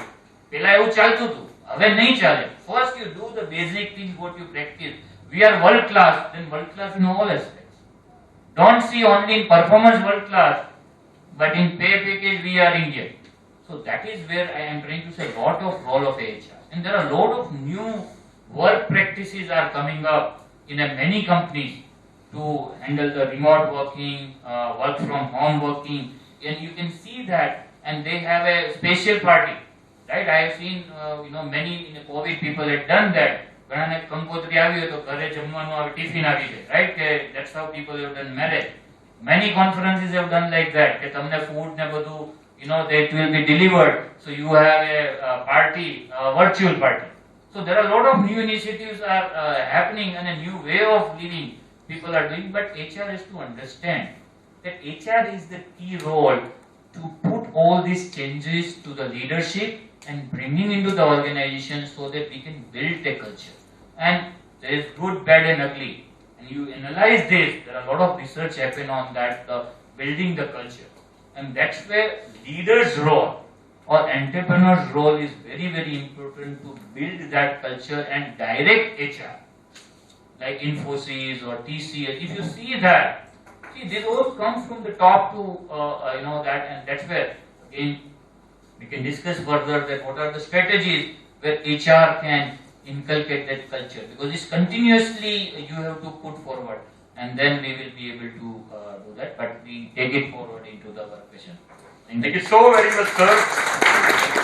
આપણે ખૂબ સુંદર મુદ્દાઓ લીધા. એમાં પહેલા તો અમારો કાન પકડ્યો, બરાબર? હ્યુમન રિસોર્સ ને બધે હ્યુમન કેપિટલ. બીજો મુદ્દો તમે લીધો કસ્ટમાઇઝ પોલિસી વાળી વાત પણ બહુ સુંદર છે કે તમે બધી જગ્યાએથી you cannot have similar stroke for every folk. You cannot have. મુદ્દો પણ આપનો ખૂબ સુંદર રહ્યો. બીજો મુદ્દો માસ્લો હેરાર્કીની તમે વાત કરી, એ પણ ખૂબ અગત્યનું હતું. સારું બનવાનો પ્રયત્ન કરવા, હિપોક્રેસીની વાત કરી કે ભાઈ સારું સારું બતાડવાને બદલે સાચું જે કંઈ હોય તે સામે આવે, એ અગત્યની વાત થઈ. ખૂબ સુંદર વાતો થઈ. R&R ની વાત તમે એવું કહો શું સ્ટ્રેટેજી હોઈ શકે એના પર હવે આપણે આવીએ. પણ હું દરેક વક્તાને એક એક પ્રશ્ન, તમારા બધાના પ્રશ્નો તૈયાર રાખજો એમ તો કરે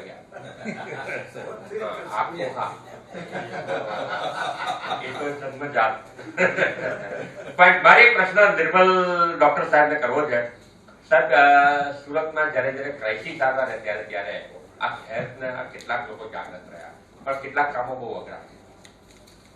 કોરોનાનો સમય એવો હતો કે જ્યારે કોઈ પણ વ્યક્તિ પોતાના ઘરમાંથી એક સેકન્ડ માટે બહાર નીકળવા તૈયાર નથી. અને ત્યારે આપણને ખબર પડે કે આ શહેરમાં આપણે રહેવા લાયક છીએ. એક તો કમિશનર ઓફ પોલીસને લીધે આપણને એવું લાગે, ને બીજું આપણે એક સમય એવો પણ હતો સાહેબ, હું અહીંયા આગળ એ પણ મુદ્દો મૂકીશ કે એક સમય એવો હતો કે પ્લેગની વાત આવી તો સૌથી પહેલા ડોક્ટર જ બહાર ચાલ્યા. અને આ સાહેબ કોરોનાનો સમય છે જ્યારે આપણને સુખરૂપ રાખવાનું કામ ડોક્ટરોએ કર્યું, અને સેલ્યુટ ટુ ઇટ.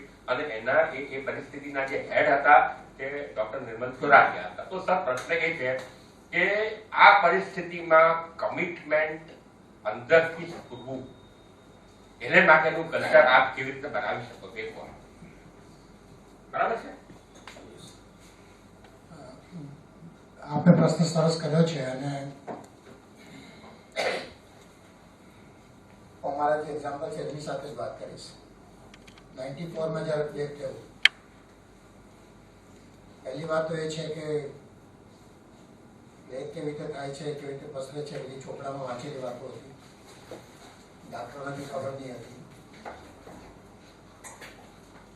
પણ જ્યારે રાત્રે 11 વાગે હું સર્કિટ હાઉસમાં જતો તે વખતે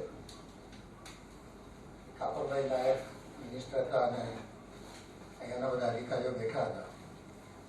સિવિલમાંથી આપના રિપોર્ટ આવી ગયો કે આપને છે. અને પ્લેગના જે પ્રકાર છે અત્યારે ટેકનોલોજીમાં ન જતો, એક એરબોર્ન હોય છે, તે એવું માનવામાં આવ્યું કે આ એરબોર્ન છે એટલે બહુ ઝડપથી ફેલાશે. પ્રશ્નમાં જે છે તે કમિટમેન્ટ કેવી રીતે અંદરથી પૂર્ણ હતી? હું કમિટમેન્ટની વાત કરવા માટે થોડી ભૂમિકા બનાવી છું. અમે જે વાત કરી ને કે ડાક્ટરો છોડીને કેમ ચાલ્યા ગયા, હવે સમટાઈમ ઇટ મે હેપન કે જ્યારે શહેરમાં ડોક્ટરને સૌથી વધારે જરૂર હતી એ અંતિમ વખતે કદાચ અમારા 70-75-80% ડોક્ટરો નીકળી ગયા. વાત એવી ફેલાઈ ગઈ ભરૂચથી લઈને વાપી સુધી 75% પોપ્યુલેશન સાફ થઈ જશે. અને એ ડોક્ટરને લેવલ પર આવી ગયું હોય, આવી વાત થાય તો થાય અને એવા દાખલા બન્યા છે. It was very unfortunate incident doctors living this thing. મારી હોસ્પિટલમાં તે વખતે 65% હતા અને ડેન્ગ્યુ ને પાર્સિપલ મેલેરિયા તે વખતે ઘણું ચાલતું અને મારી 65 નર્સિસ બધી આવી ગઈ, યુનિફોર્મ ચેન્જ કરી દઈ. અમારી બસ તૈયાર છે, અમારે પણ જવું છે. મહાવીરની હોસ્પિટલ ગઈ, બીજી હોસ્પિટલ નીકળી ગયા, બધા જતા રહ્યા. એન્ડ એકચ્યુઅલી મને પોતાને સમજ પડી કે શું કરવું. પણ એક કલ્ચર જે ડેવલપ કરેલું હતું કે કેવી રીતે કામ લાગે ને કમિટમેન્ટ, કે મેં એ લોકોને એક જ વસ્તુ કહીશ કે હું તમારી વાત સમજુ છું, પણ આ પાછળ દર્દીઓ અત્યારે જે છે અને ઘણા બધા ડૉક્ટર હવે નથી ને હોસ્પિટલ ખાલી છે. મને યાદ છે ડેન્ગ્યુ એક પેશન્ટ લઈને આવું, બ્લીડિંગ કરતું હતું, મારે પગે પડેલા મા બાપ, સાહેબ કઈ બી રીતે તમે ટ્રીટમેન્ટ કરો, તમારો આટલું જ ખાલી નથી અને હજી મારો સ્ટાફ રહેશે કે નહીં એ બી મને ખબર નથી. પછી બધા સ્ટાફને બોલાવીને એક જ વસ્તુ સમજાય કે અત્યારે અહીંયા જેટલા બી દર્દીઓ છે, તમારા બાળકો છે, તમારા મા બાપને સમજાવો, તમે ચિંતા નહીં કરો. કમિટમેન્ટ સાથેની વાત હતી. અને મેં કહું જો કંઈ વાંધો નહીં, તમારે જવું હોય તો મારી પાસે બીજો કોઈ રસ્તો નથી. આ કોરી સીટ તમને મૂકું છું આ રૂમમાં, અહીંયા તમે બધા રિઝાઇન કરીને સાઇન કરી દો. મારી તો વસ્તુ બંધ થશે, જે રીતે હું સાચવીશ. પણ બીજી વાર તમે આવશો તો નિર્મળમાં તમારા માટે જગ્યા નથી. હવે ડિસિઝન તમારે લેવાનું છે. હું બીજા રૂમમાં જતો રહ્યો. કોઈ પણ સ્ટાફે સાઇન કરી નહીં, એના બધા રોકાઈ ગયા, યુનિફોર્મ પહેરીને કામે લાગી ગયા. બિકોઝ એ લોકોને ખબર હતી કે આ પ્લેટ તો કદાચ થોડા વખતમાં જતો રહેશે, પણ નિર્મળ જે જગ્યા અમને કામ કરવા ત્યાં મળશે. So that was A culture which was created અને કમિટમેન્ટ વોઝ ધેર. આવી રીતે કોરોનામાં થયું. બંછાનીથી પાની સાહેબે કહ્યું કે સુરતે એક સરસ એપ્રિસિએશન આખા ઇન્ડિયામાંથી અમને અપાવી દીધું કે સુરતનો એક પણ ડૉક્ટર દવાખાનું બંધ નહીં. નોટ ડે વન થી, because I was the chairman of the coordination committee of COVID, coordinating between the doctors, private practitioners and the government officials. ત્યારે પહેલે દિવસે નક્કી કર્યું કે નહીં, આપણે કોઈએ પણ દવાખાનું બંધ કરવાનું નથી. ફેમિલી ફિઝિશિયનથી માંડીને કન્સલ્ટન્ટ સુધી, and not a single doctor left the hospital or a clinic, and we continue. જે લોકો નહીં આવી શકે તમે ફોન પર વાત કરી. આ એક તમે જે કલ્ચર રીતનું ઊભું કરો છો કે વેન યુ ફીલ કે you are a part of the society અને તમારું હવે સોસાયટી પ્રત્યેની ફરજ છે. આ કમિટમેન્ટ જ્યારે ધીમે તમે જુઓ છો ત્યારે થાય છે. બીજી મારી પર્સનલ વાત કરીશ, પણ આ એક કમિટમેન્ટની વાત છે અને મને પોતાને એના માટે ખૂબ ગર્વ થાય છે. I was A patient of tuberculosis. મને 4 વખત ટ્યુબરક્લોસિસનો રિલેપ્સ થયો અને 72 to 81 almost four 9 years I took antituberculosis treatment. ચોથી વખત જ્યારે રિલેપ્સ થયો ત્યારે મેં આશા છોડી દીધી હું બચીશ. અને someone recommended me કે તમે ડૉક્ટર ફારૂક ઉદવાડિયાને બ્રિજ કેન્ડીમાં જઈને બતાવો. હું એમની પાસે ટ્રીટમેન્ટમાં ગયો. મને doctor take the treatment for 3 years. દાદા ચોપડામાં 1.5 વર્ષ લખ્યું હોય, એમ કે 3 વર્ષ લેવાનું. મેં ટ્રીટમેન્ટ લીધી. લેટ જ્યારે આવી 94માં, ત્યારે આઈ બિલોંગ ટુ રાજસ્થાન. એકચ્યુઅલી મારી ફેમિલી શિફ્ટેડ ઇન 66, આઈ કેમ ઇન 1970. અને તમે જોયું હશે કે જે લોકો બહારથી આવેલા હતા એ બધા જતા રહ્યા પોતપોતાના દેશમાં, કોઈ રાજસ્થાન, કોઈ દિલ્હી ને કોઈ કલકત્તા ને બધે છે. So my family had a lot of pressure, why you are staying there. My mom told me तो तुम भी चलो. मैंने कहा मम्मी आप लोग जाना जाओ, सब लोग जाओ, मैं तो सूरत में ही रहूँगा. And let me tell you today, આજે મને એ વાતનું નાજ છે કે મારા પરિવારના નજીકના ફ્રેન્ડ સર્કલના 150 જણામાંથી એક પણ જણ સુરત છોડીને ગયો નહીં. When I said કે no, I am going to stay, તમે જાઓ, હું તમને રોકી નહીં, પણ હું નહીં જઈશ. આપ ગયા વખતે બહુ બધા ગયા. બધા જ ગયા હોય. See, and it so happened on the 6th day exactly I developed hemoptysis. મને લોહી આવ્યું એમ હોસ્પિટલમાં ગયો, મને બી થઈ ગયું કે આઈ હેવ નાઉ કોન્ટ્રાક્ટેડ પ્લેગ. તો નેચરલી મનમાં થાય એટલે મેં ડૉક્ટર ફારૂક ઉદવાડિયાને ફોન કર્યો કે સાહેબ મને બી હિમોપ્ટિસિસ છે અને I may be suffering from plague. અને એની આસ્ક અબાઉટ ધ સિમ્ટમ્સ તો શું થયું. મેં કહ્યું doctor don't worry, it's not plague. આ હોલ ટ્યુબરક્લોસિસમાં કોઈ વેસલ તમારી ઇરોડ થઈને રપ્ચર થઈ હશે. So just relax, it doesn't look like plague, wait for 48 hours. નહીં તો પછી we will see what we can do. So this is what happens sometimes because you are a part of the society. તમારી પર society ક્યારે demand કરે એ commitment તમારું આવું જ જોઈએ. પછી આપણે આર્મી વાળા જોડે કમિટમેન્ટ કરીએ કે તમે અમને સાચવો. See, people also, we also, they also, society also us also કે ભાઈ અમારી પાસે બી છે. અને આ કોવિડનો જે આવ્યો તો મને ગર્વ છે કે હોલ મેડિકલ ફેટર્નિટી બધાએ જ કામ કર્યું, પણ hats off to the community જે thank you. Rome is not built in a day. Culture કાંઈ એક દિવસમાં બનતું હોતું નથી. આપ જે વાત કરો છો ને તે વાતની પાછળ કેટલા વર્ષોનું તમારા એફર્ટ્સ હોય ત્યારે આ વસ્તુ હોય. સર એચ શ્રીનિવાસન તાજ ગ્રુપના સીઈઓ પહેલા HR કોન્ક્લેવમાં જ્યારે એ કીનોટ સ્પીકર હતા ત્યારે એને વાત કરી હતી કે તાજ ઉપર જ્યારે એટેક થયો ત્યારે આ તો કઈ બોર્ડર ઉપર લડવા વાળાને ખબર છે કે ભાઈ મારે શસ્ત્ર સરંજામ સાથે તૈયાર રહેવાનું, પણ રિસેપ્શનને કેવી રીતે ખબર હોય, હોસ્પિટાલિટીને કેવી રીતે ખબર હોય, પીઆરઓને કેવી રીતે ખબર હોય, પણ સાહેબ ત્યાં આગળ નહીં થયું હતું. એક કલ્ચર ડેવલપ થઈ ગયું હતું, એક ઓવરનાઇટ નહીં થયું હતું, અને એને કારણે ત્યાં એ લોકોએ પોતાના કસ્ટમરની સાથે એમાં કોઈ જગ્યા તમારી કસ્ટમર માટેની તમારી ટર્મ્સ એન્ડ કન્ડિશન્સ તમારા સ્ટાફની સાથે સાહેબ કામ નથી લાગતી. એ આંતરસ્ફૂર્ણ થાય, અને ત્યારે જ થાય જ્યારે તમે કલ્ચર ડેવલપ કરી. હવેનો પ્રશ્ન મારે મૂકવો છે ધીરુભાઈની આગળ કે ધીરુભાઈ, રિસર્ચ એટલે ક્રિએટિવિટી એટલું સિમ્પલ અમને સમજાય છે. હવે આ રિસર્ચની જ્યારે વાત આવે ત્યારે ખૂબ લાંબુ દોરડું રાખવું પડતું હોય, ખૂબ ધીરજ રાખવી પડતી હોય, ખૂબ બધો સમય આપવો પડે, ખૂબ બધી ભૂલો થાય, અને તમારે એને માટે ફ્રીડમ ટુ લીડ આ કરવું પડતું હોય. ને તમારે કોઈકની વાતમાં એ વાત આવી કે ભાઈ બોસ કોણ છે, હું કહું તેમ તમારે કરવાનું, જોતા પણ નહીં. અગર કંઈ પેલો વધારે કરે તો કે તમારા કરતા હોશિયાર થઈ ગયો છે, HR માં જાણે હિસાબ કરી લે. એટલે આ ફ્રીડમ ટુ લીડ અથવા તો રિસર્ચ માટે તમે શું બેકગ્રાઉન્ડ તૈયાર કરતા હો છો તમારા સ્ટાફની વચ્ચે?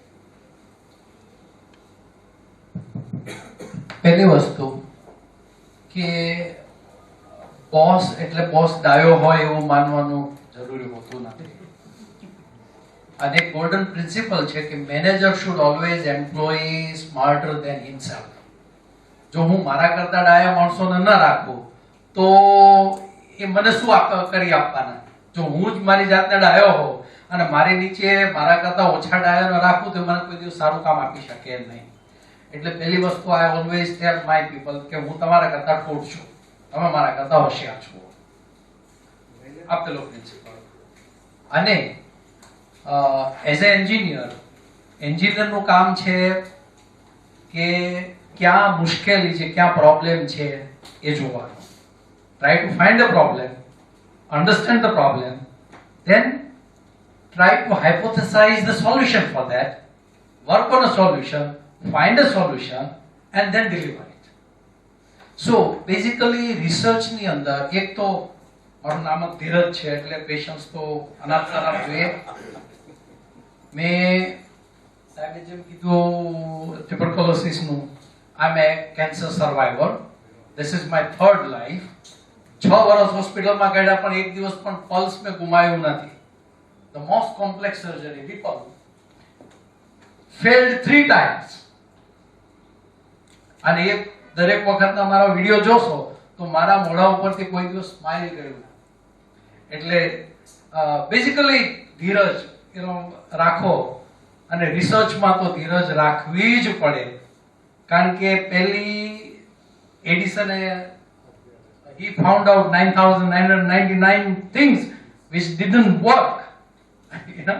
એટલે રિસર્ચ ની અંદર જેને જવું હોય, અને રિસર્ચ વગર છૂટકો પણ નથી. કોપી કરીને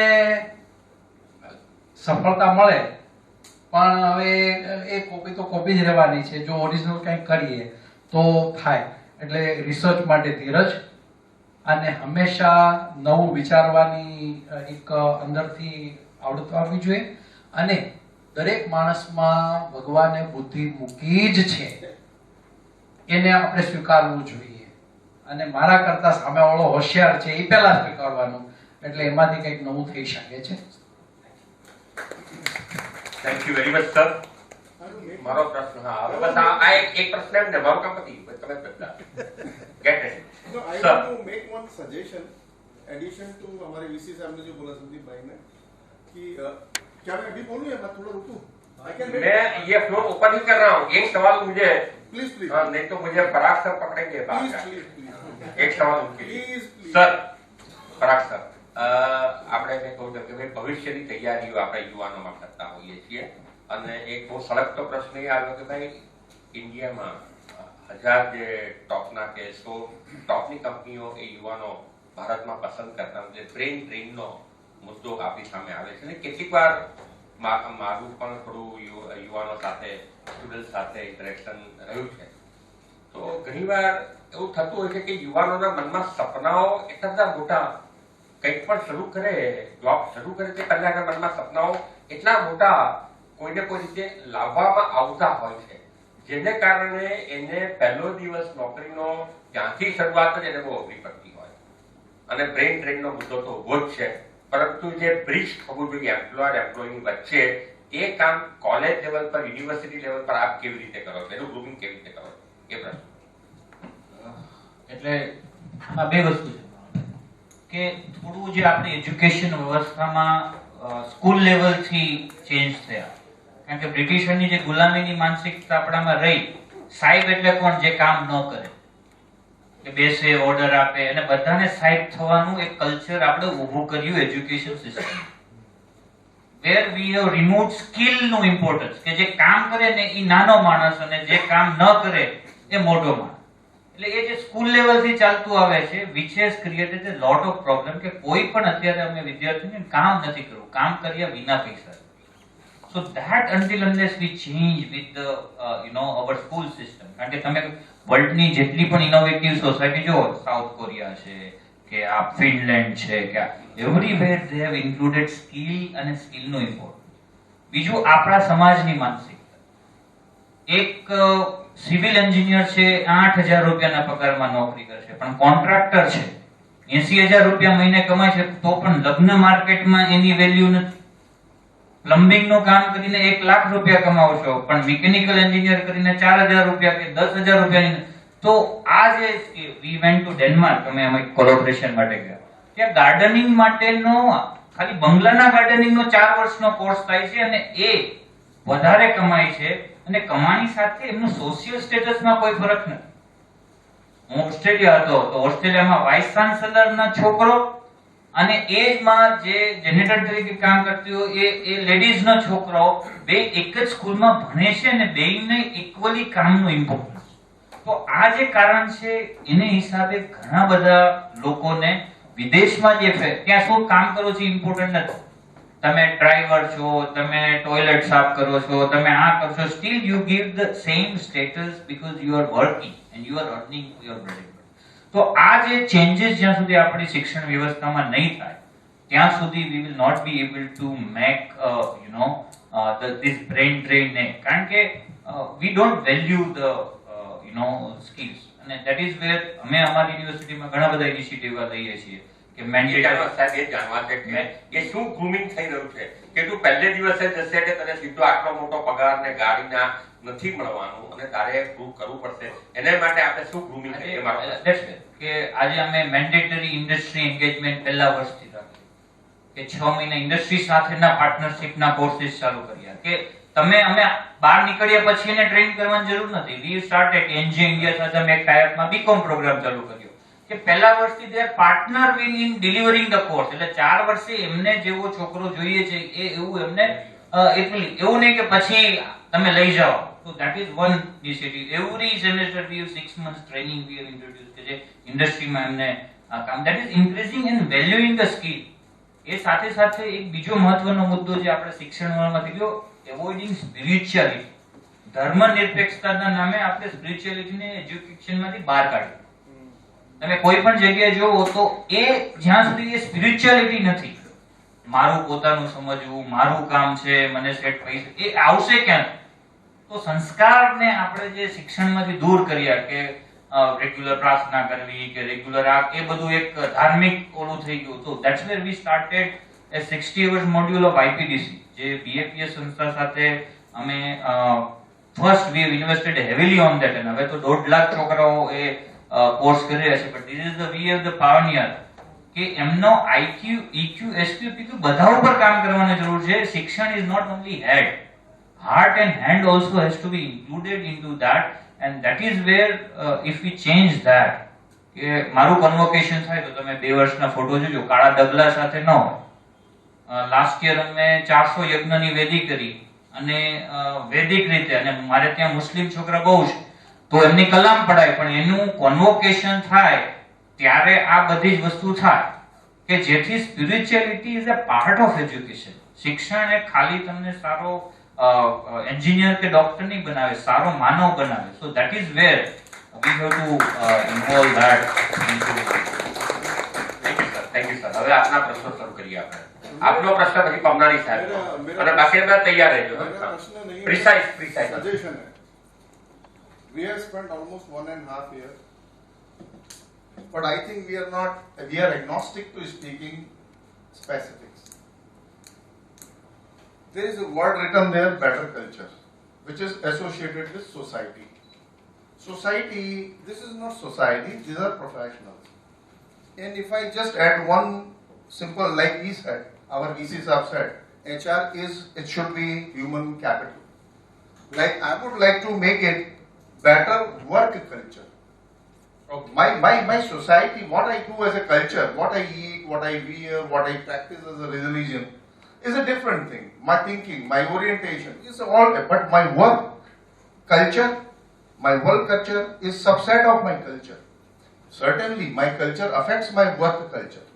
But जिसको बोलते हैं ना, नुक्ते के हेर फेर से खुदा से जुदा हो गया. और हमने बचपन में सुनी थी वो जो कहानी हमको पढ़ाते थे, अर्जुन तुझे क्या दिखता है? उसको पेड़ नहीं दिखता है, चिड़िया की आंख दिखती है. The specific we get, we will get better results. Second thing is, he is using a word spirituality, and I would not use the word spirituality to explain my ideas about my theology. मैं अध्यात्म को अध्यात्म ही बोलूंगा क्योंकि मेरी आत्मा का और स्पिरिट का कोई लेना देना ही नहीं है. Please understand Vivekanand, please understand Dayanand. Okay. So many big sages have, like born in this country and they blessed this land. I'm sorry, he's a vice chancellor and well traveled, well read, well educated. So he must specifically spend time in understanding and differentiating between spirit, which is basically a biblical concept. And if you are reading, if you are frequently, read Veda and Upanishad, you will understand you are talking about Brahma. मैं तो ईश्वर की भी बात नहीं करता. Let's talk about Brahma and let's talk about अध्यात्म. तब यहाँ कुछ change होगा. आपके विचारों की हम appreciate करते हैं. Thank you very much. Please next time speak वो देखें. work culture. Okay. All the time, and Brahma, Good. Brahma, Vishnu, Mahesh, 3 जन हैं आज. ब्रह्मा, विष्णु, महेश, तीनों कल्चर की बात कर रहे हैं. हम सोसाइटी की नहीं, हम वर्क कल्चर की बात कर रहे हैं. If we address our work culture, we'll become better. Thank you very much. Thank you. પમનાની સાહેબ, આપણે પ્રશ્નો કરવાનું કામ કરશું. સજેશન તો એમને એમની વાતમાં કરી દીધા છે આપણને, અને હજુ બીજા પ્રોગ્રામ્સ પણ થવાના છે. એટલે કદાચ એવું બને કે વર્ક કલ્ચરની વાત આપણે પછી કરીએ તો કોઈ બીજી વાત. એટલે અત્યારે જે વાતો થઈ તેને રિલેટેડ પ્રશ્નો આપના મનમાં હોય છે. ડિગ્નિટીઝને બહુ અભિનંદન કે બહુ સારું બધાને સમજાવ્યું. પણ મારા મનમાં એક પ્રશ્ન છે જે છેલ્લા 1 મહિનાથી ઊભો થયો છે. ઘણી બધી કંપનીઝ, ઇવન ધો ટેસ્લાના એલન મસ્ક એમણે પરાગસરને બહાર કાઢી મૂક્યા, ઘણા બધા એમ્પ્લોયને કાઢી મૂક્યા, ફેસબુકે 10,000 એમ્પ્લોયને છૂટા કરી દીધા. અમારી શિક્ષણની દુનિયામાં એક રાતોરાત ઊભી થયેલી કંપની બેઝુસ, એને લગભગ 6,400 વેલ ટ્રેન ટીચર્સને છૂટા કરી દીધા. અને આ બધામાં એક એચઆરની શું ભૂમિકા હોઈ શકે? કારણ કે એટલી બધી મોટા પાયા પર યુએસએ, યુકેમાં આપણે જેને કહીએ શુદ્ધ ગુજરાતમાં છટણી થઈ રહેલી છે. તો એક એચઆરને માટે એક બહુ જ અઘરી સમસ્યા ઊભી થઈ છે. You have to, all dignities can reply.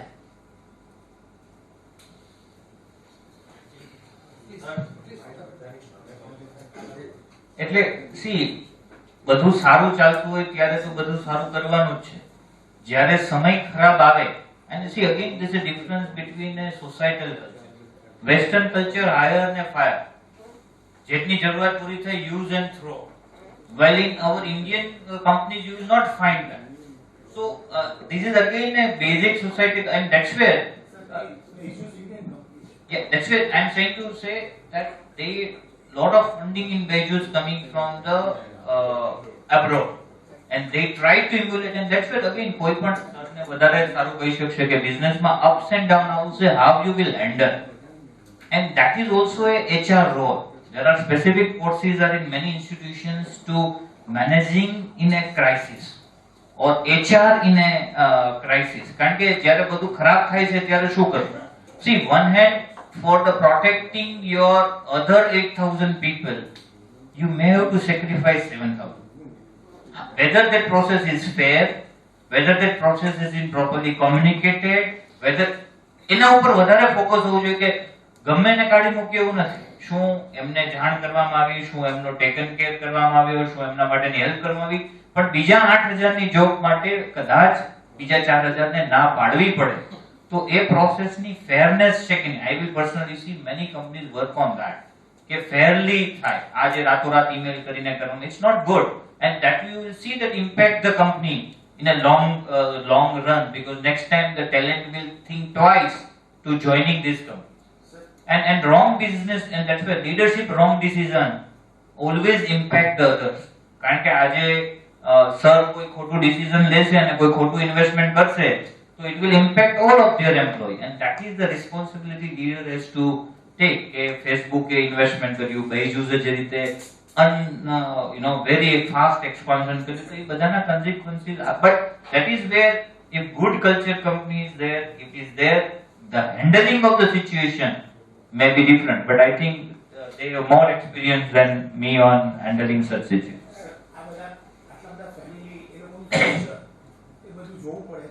देखिए, मैं जो समझ रहा हूँ कि दो बातें हैं. कहते हैं कि जब एम्प्लॉयज की बात आती है तो एक प्रकार का कल्चर चल रहा है. एक है Japanese culture and second is western culture. Japan के कल्चर में ऐसा मैंने सुना है, पढ़ा भी है कि वहाँ पे जो एम्प्लॉय है या तो उसकी नेचर डेथ हो गई है या रिटायर हो गया है, तो सबसे पहले चांस उसकी जगह उसकी फैमिली मेम्बर को मिलेगा. यदि उसकी फैमिली में कोई नहीं है तो बाद में उसकी जगह की कोई दूसरा है. So that is a Japanese culture. Western culture में ये है कि हायर एंड फायर. अब ये जो कंपनियां जो रातों रात खड़ी हो गई है, उसमें जो एम्प्लॉय के रूप में जो गया है तो उसने देखा कि भाई मेरे को तो बहुत स्पीड से पैसा मिल रहा है, ये अच्छा मिल रहा है, सब कुछ अच्छा है, तो डे वन से उसको मालूम है कि कभी भी मैं वापस जा भी सकता हूँ. So this is the reason. वो कॉन्ट्रैक्ट उनका उसी टाइप का होता है कि आप हायर एंड फायर कभी भी हो सकते हैं ना. ये मेंटली प्रिपेयर्ड दैट एम्प्लॉय. अब इसमें क्या इफेक्ट क्या है कि वो जब गया ही ये समझ के कि भाई आज मुझे 4 गुना पे मिल रहा है सेम चीज के लिए, तो कल को शायद मुझे आना भी पड़ेगा नीचे. तो that is the reason this company. मेरा ये मानना है. मैं आपको एक एग्जाम्पल देना चाहूंगा कि अभी कोविड हुआ और हमारे सबके ऑर्गेनाइजेशन सफर हुए, हॉस्पिटल्स ऑल्सो सफर. ऐसा नहीं है कि हॉस्पिटल में बहुत पैसा कमा लिया, बहुत काम हो गया, ऐसा नहीं था. एक्चुअली हमारे को इस नौबत थी कि हम 450 आदमी का पे स्केल कैसे करें, उनका पे कैसे देंगे, क्योंकि पेशेंट तो सब आने बंद हो गए थे, ऑल सर्जरी बंद हो गई, सब एडमिशन बंद हो गए. 3 महीने तक तो कोविड भी प्राइवेट हॉस्पिटल ट्रीटमेंट नहीं कर सकते, only government hospital. Then only 2 hospitals were allowed. I will pay them. और ये 1 महीना निकला कि क्या करें, क्या हम स्टाफ को पे देना बंद कर दें या ना बोल दें. What I did in my hospital में एक एग्जांपल दे रहा हूं आपको. तो मैंने ये देखा कि कितने लोग हैं जिसकी सैलरी 50,000 से ज्यादा है. तो मेरे 12% स्टाफ की सैलरी 50,000 से ज्यादा थी.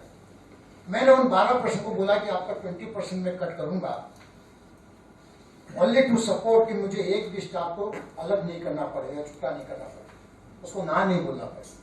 वो 12% मुझे क्या बोले, मैं आपको से बोल रहा हूँ कि आप 20% में आप और ज्यादा कट कर लो. लेकिन हॉस्पिटल से एक भी स्टाफ करके नहीं देखना है. This is the culture. It is the culture. मैंने कहा 12% लोग यदि इतना भोग दे दें कि 20% आपका कट हो जाएगा, जितना जल्दी शुरू होगा स्टार्ट कर देंगे. हमने 2 महीने बाद ही कर दिया कि 50,000 नहीं, 75,000 के ऊपर वाले कौन है, और 3 महीने बाद में 1 लाख के ऊपर वाले कौन है, बस उनका ही कट होगा 6 महीने तक, बाकी किसी का नहीं. एक भी स्टाफ को मैंने अलग नहीं किया. मैं आपको दूसरा एग्जाम्पल देता हूँ. Don't take it other way. बहुत से लोग डायमंड वाले होंगे यहाँ. 2008 या 9 की कब की बात है जब डायमंड में रिसेशन हुआ था। और हमारे सूरत के काफी डायमंड इंडस्ट्री के एम्प्लॉय है, वो जो भी समझिए आप उनकी जॉब चली गई। मेरे पास एक बंदा है जो आज भी मेरे पास है, उसको 17,000 रुपीज पर मंथ का पे मिल रहा था। वो आया मेरे पास, किसने रिकमेंड किया कि निर्मल हॉस्पिटल जगह तो आ जाओ। मैंने कहा तुम क्या काम करोगे, तुम हीरा में काम करोगे। मैंने कहा क्या काम लगेगा साहब, आप मुझे कोई भी काम दे दो मैं करूंगा, बट आई नीड जॉब। आप क्या दे सकते हो? मैंने कहा रिसेप्शन काउंटर पे मैं बिठा दूं तो बैठोगे?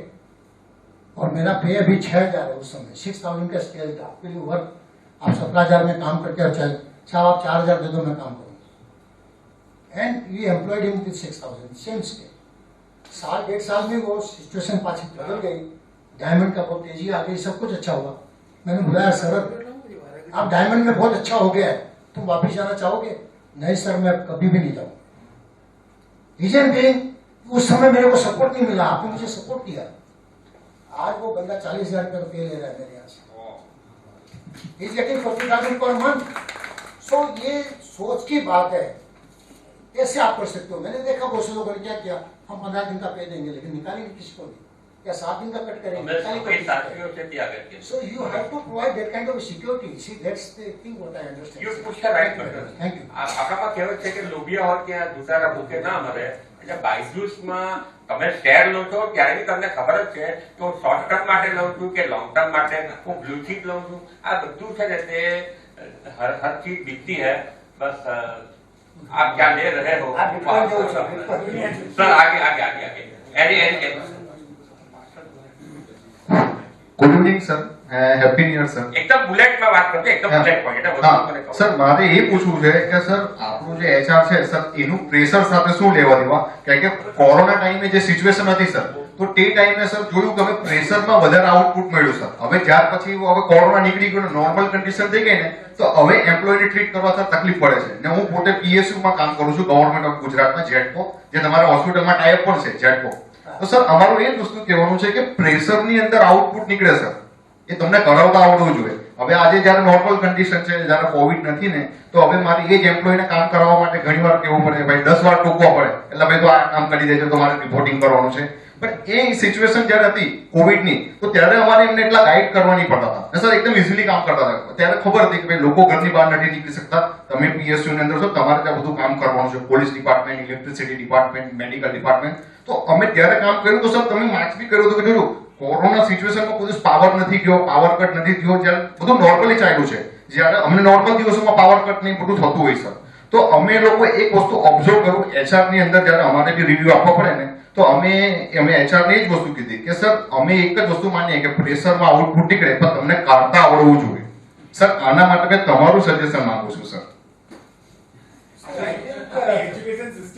We have already discussed all these points. Organization में 40 लोगों काम करके 4,000 करके 4 लाख करे, इससे कल्चर मेक्स अ डिफरेंस। એટલે whether you are in PSU or in the private sector, એ વ્યક્તિને એમ લાગે છે કે મારી સંસ્થા છે તો પછી તમારું પ્રેશર હોય કે નહીં હોય એ માણસ કામ કરશે। હવે કઈ રીતે ફીલિંગ આવે કે ઇટ્સ માઇન્ડ, એના માટે વર્ક કરવું પડશે। You have to work. Yes sir. Next कोई सवाल? आपका कल्चर तब तक नहीं बनेगा जब तक आपके अच्छा वैल्यू सिस्टम नहीं होगा। आपके लोगों को वैल्यू सिस्टम सीखा तो कोई गलत काम नहीं करेगा। जल्दी बस आता है कर लो। आज छेल्लो प्रश्न લઈને આપણે વાત કરી નામ કરીએ। મારો પ્રશ્ન એ છે, અમનાની સાહેબે જેમ કીધું, તમારું નામ બોલજો તમને। મારું નામ મિથુન ચાબાણીયા છે અને હું આર્કરે હેલ્થકેર જાપાનીઝ કંપનીમાં એચઆર મેનેજર છું। એઝ અમનાની સર સેડ કે કોઈક સમય એવો આવે છે કે કંપનીમાંથી કોઈ મોટી સંખ્યામાં આપણે છટણી કરી દેતા હોઈએ છીએ અને ઓલ ઓફ સડન બધાને પોતાની રોજી ગુમાવવાનો વારો આવે છે। That's okay, that is happen rarely or very less time. But અત્યારનો જે માહોલ છે ને તેને આપણે એક પ્રોફેશનલ વર્ડમાં એવું કહીએ છીએ કે પ્રોફેશનલિઝમ્સ કંપનીમાં ચાલે છે અને એ બહાના હેઠળ શું થતું હોય છે કે દરેક એમ્પ્લોયીએ ઓલવેઝ એક એમણે જેમ કીધું તેમ પ્રેશરમાં કામ કરવું પડતું હોય છે। હવે પ્રેશરમાં કેટલીક વાર કામ થાય છે, નથી થતું, બધી પરિસ્થિતિ એમની સાથે આવતી હોય છે, કેટલીક વાર ફેલ પણ જતા હોય છે। પણ આ પ્રોફેશનલિઝમના નેમ હેઠળ એવા ડિસિઝન્સ લેવાતા હોય છે કે એને ઓલવેઝ પરફોર્મ કરવું પડતું હોય છે, કોઈ પણ એમ્પ્લોય હોય છે, it may be top management, down management, anyone. હવે એ સમયે always to have perform in good it is not possible. એટલે જ્યારે એ ફેલ જાય છે ત્યારે all of sudden immediately decisions લેવાતા હોય છે to have termination. It is actually right or wrong, it depends on situation કે એમ્પ્લોયીનું બિહેવિયર અથવા nature of doing the job, કે શું કરવું જોઈએ શું ના કરવું જોઈએ એ એના પર ડિપેન્ડ કરતું હોય છે. પણ as a HR, as a company આ સિચ્યુએશનમાં શું કરવું જોઈએ કે જ્યારે એ ફેલ્યોર જતો હોય છે, may be for a single time or may be multiple time. તો મારો ક્વેશ્ચન એ છે કે આ એક પ્રશ્નને આપણે કેવી રીતે ટેકલ કરવો જોઈએ? આમ તો એમની વાતમાં જવાબ આવી ગયો છે અગાઉ, પરંતુ ફરી પાછું એક વાત Well, markets are driven. We are in a free market, demand and supply ની બેઝ ઉપર આખું માર્કેટ ચાલી રહ્યું છે કે જ્યાં રિટર્ન ઓન ઇન્વેસ્ટમેન્ટ શું છે is the ultimate goal for any organization. એટલે આવા સંજોગોની અંદર છૂટા કરવાના પ્રશ્નો ઊભા થવાના જ છે. Market conditions. બીજું પ્રશ્ન એ છે અત્યારે કે અત્યારની માર્કેટો is not driven by need, it is driven by want, અને there is no limit to want. બરાબર છે? અને જ્યારે વોન્ટ ડ્રીવન આખી માર્કેટ છે, so we are screwing up the society, we are screwing up the environment and we are screwing up ourselves. અને આ સંજોગોની અંદર આ પ્રશ્નો કાયમ માટે આવવાના છે અને એનું સોલ્યુશન લગભગ મને દેખાતું નથી. Thank you very much, sir. Nalbhai, I would like to add one point. આપણી ઇન્ડિયન મેન્ટાલિટી એવી છે કે I am hiring you, but that is not right. We are not hiring a person, we are hiring the services of the person. જો આટલો આપણે સમજી લઈએ ને તો આમાં બધું જ HR આવી જાય. માલિકી ભાવ, બહુ સુંદર વાત આપણે આજે અહીંયા આગળ લગભગ એમ માનો કે પોણા 2 કલાકમાં આપણે સુંદર વાતો આપણા ત્રણેય વિદ્વાન વક્તાઓ સાથે આપણે કરી શક્યા અને ઘણા બધા મુદ્દાઓની છણાવટ ખૂબ સુંદર રીતે થઈ અને વાત તો એ સમજાય છે છેલ્લા કેટલાક અણિયાળા પ્રશ્નોમાંથી એ સમજાય છે કે તમારે કોની સાથે તમારું જોડાણ કરવું એ તમારે કરતા પહેલા સમજી લે. મેં તો શેર બજારમાં દાખલ તો તમારા સસરા હતા ને તે આખું કોઈ પણ કંપનીનો આખો પોર્ટફોલિયો ચેક કરી લે, એના ચેરમેન કોણ છે, ડિરેક્ટર કોણ છે, ક્યારે કેટલું એને ડિવિડન્ડ આપેલું તમે જાણી લો. આપણે ટૂંકા ગાળાના ફાયદા માટે આગળ વધતા હોઈએ તો બંને વસ્તુ અગત્યની છે. બીજી એક સુંદર વાતો એમ્પ્લોયના દ્રષ્ટિકોણથી કોઈ એક જણે કરી છે, નિદા ફાસલી, કોઈ એક જણ નહીં, निदा फासली साहब તમને તો આમાં રસ પડે. हर आदमी में होते हैं 10-20 आदमी, हर आदमी में होते हैं 10-20 आदमी, जिसको भी देखना हो कई बार देखना. Before you enter into any contract from employee side or employer side, check it again and again and then enter into any. Thank you very much sir. ત્રણેય વિદ્વાન વક્તાઓનો ખૂબ ખૂબ આભાર અને ફરી પાછો હું મારા અશ્વિનભાઈ સુદાણીને. આજના સમગ્ર પ્રોગ્રામ દરમિયાન આપણે ઘણી બધી વિશેષ બાબતો સમજ્યા છીએ. અમારા પ્રશ્નો હતા પણ મૂકવા નથી સમયના અભાવે.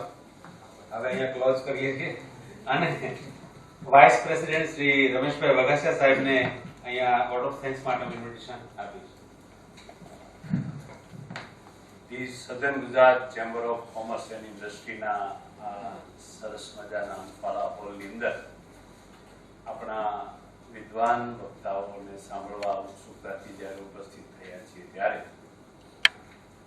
નિર્મળ હૃદય જેનું છે અને દિલ જે ચોરી લે છે એવા ચોરારિયા છે,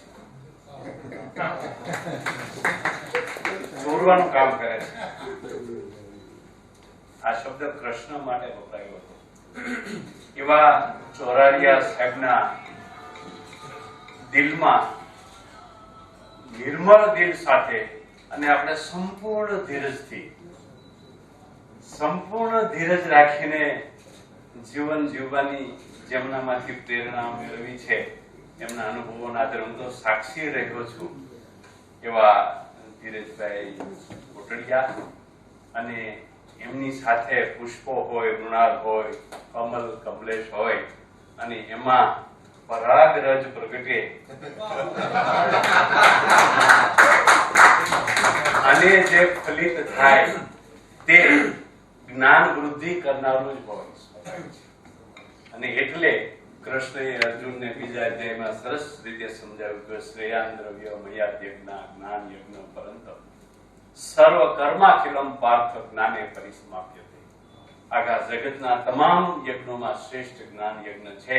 અને આ HR માટેનો, અલબત્ત HC માટેનો, હ્યુમન કેપિટલ માટેનો આ જ્ઞાન યજ્ઞ આજે થયો એમાં આપ સૌને ઉપયોગી અને તમારા ભવિષ્યને બદલનારું કંઈક મળ્યું હશે એવો આ વિદ્વાન વક્તાઓનો પ્રયાસ અને SGCCI આજે વ્યવસ્થા ગોઠવી તો એ ફલિત થશે. આપ સૌને જાણ કરતા આનંદ થાય છે કે કોવિડ દરમિયાન સાહેબે જેમ કહ્યું તેમ SGCCI 50 વ્યક્તિનો સ્ટાફ ધરાવતા છતાં અને NGO હોવા છતાં it's not an business organization. એક પણ વ્યક્તિને છૂટા નથી કર્યા, એક પણ વ્યક્તિનો એક રૂપિયો સેલેરીમાંથી કાઢ્યો નથી. એવી સંસ્થાના આ હોલમાં આપણે આવા એક્ઝામ્પલ પૂરા પાડીએ અને આ જ્ઞાનનો ઉપયોગ કરીને આપ સૌ આપની જિંદગીમાં, આપના વ્યવસાયમાં ખૂબ જ પ્રગતિ કરો એવી શુભકામનાઓ સાથે આ તમામ મહાનુભાવોનો આભાર, HR કમિટીના તમામ મુરબ્બીઓનો આભાર અને મૃણાલભાઈનો આભાર તો કેમ ભૂલાશે, કારણ કે સતત રીતે કંઈક ને કંઈક આપતા રહ્યા છે અને આપતા રહેશે. આવી શુભભાવના સાથે આપ સૌમાંથી જે કોઈ HGCCI ના મેમ્બર ન હોય તો એ બનવા માટે વિનમ્રતા ભરી અપીલ કરું છું. એટલા માટે નહીં કે સંસ્થાની મેમ્બરશિપ વધે, પણ એટલા માટે કે આપ જોડાશો તો આપની વિદ્વતા પણ એ સંસ્થામાં ઉમેરાશે અને વધારે સારું આપણે બિઝનેસની ઇન્ડસ્ટ્રીમાં આવી શક્યું. ધન્યવાદ. Thank you.